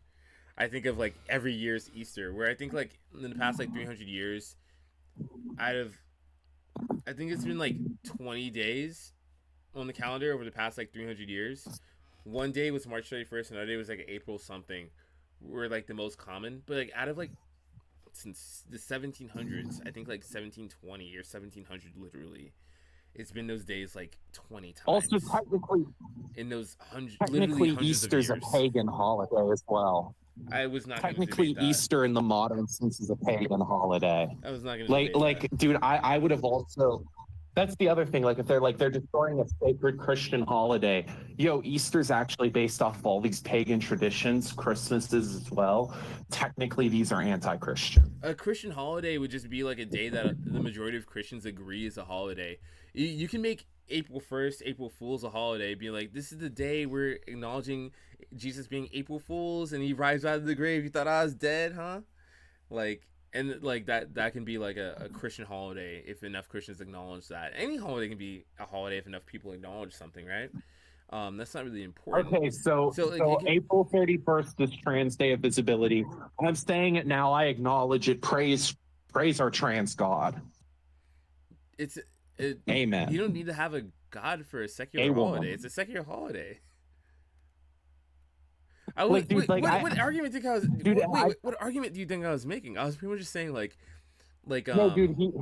No, dude, he was trying to do the it's a sacred Christian holiday, so they could have. I'm not saying they did, but they could have, dude. I would have argued a lot of the traditions. He literally criticized. He said that the right. Yeah, no, but the thing that you're missing, March 31st. The thing that you're missing is that he did the whole but they could have. He kept throwing that in there, and that was infuriating. Also, the trans agenda, dude. He knows it's a losing argument. Which is why he didn't be like, this is an absolute fact. But he did the pussyfooting of, I'm not saying they did, but they could have.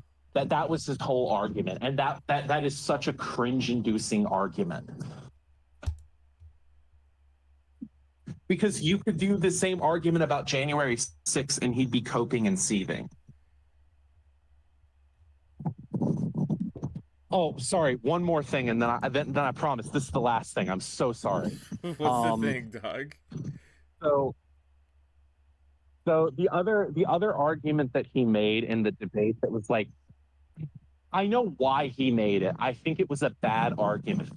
So this is when you guys were talking very briefly about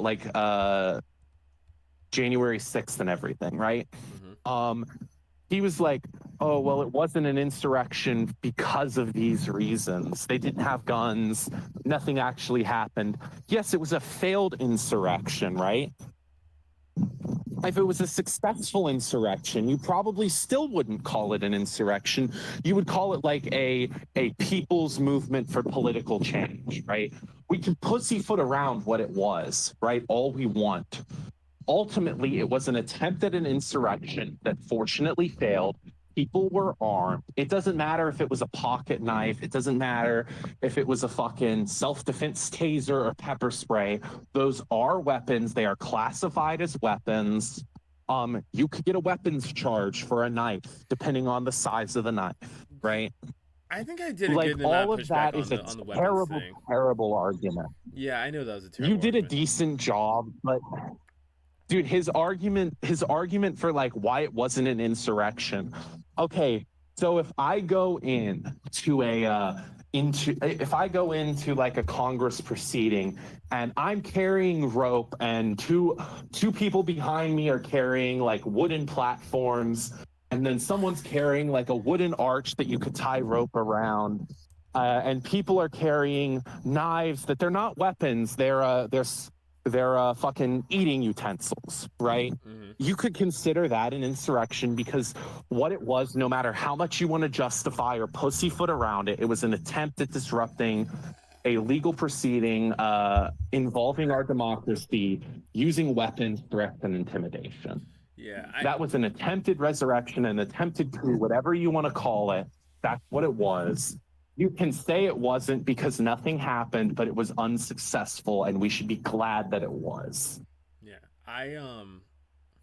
Oh, fuck. The Antifa thing. That was the thing I fucking wanted to say earlier, but I couldn't remember. I got him on that point. I beat Dude, his ass the on that point. What the Antifa fuck argument is shit. Dude, Yeah, the argument saying that Antifa's he a terrorist made org is was a fucking so stupid ass bad. I argument. don't know Shit. why Dude, why do conservatives think that they can call Antifa like an organized terrorist cell? But you can point out the acts of violence that right-wingers in the MAGA movement do, and they're like, oh, well, no, Yeah, because this guy that's not thinks our that the Proud ideology. Boys, like- The Democrats did it first. Yeah, for him, shit was tough. All right, for him, it was really fucking stupid. All right, so to my understanding, like, or not my understanding, my recollection, like he was like, oh, Antifa's like I don't need to point out to a leader for a terrorist organization. Like Al Qaeda is not a terrorist organization. And I literally googled Al Qaeda, and it was like, who's the leader of Al Qaeda? Oh, Osama bin Laden. Oh, it's like right after. I think I got him on that point pretty well. The thing is, organizations have to have leadership for it to be like run, and it's just not a good argument that he was using. But yeah, no, I'll let you go now, Taj. I'll let you go. I'm so sorry for keeping you. I gotta pee real bad, dog. We're 3 hours in. Damn. All right, peace. Congrats on the stream. I can't wait to see the video on this. All right, peace, bro. All right, peace out, dog. Set up that debate between me and him, though. I want to fucking smoke this dude on trans issues. You gotta respect your elders. Please, I want to bury this fuck. You gotta respect your elders. Nah, dude, I'm not respecting. Bro, I'll set him up a nice funeral after the smoking I give him.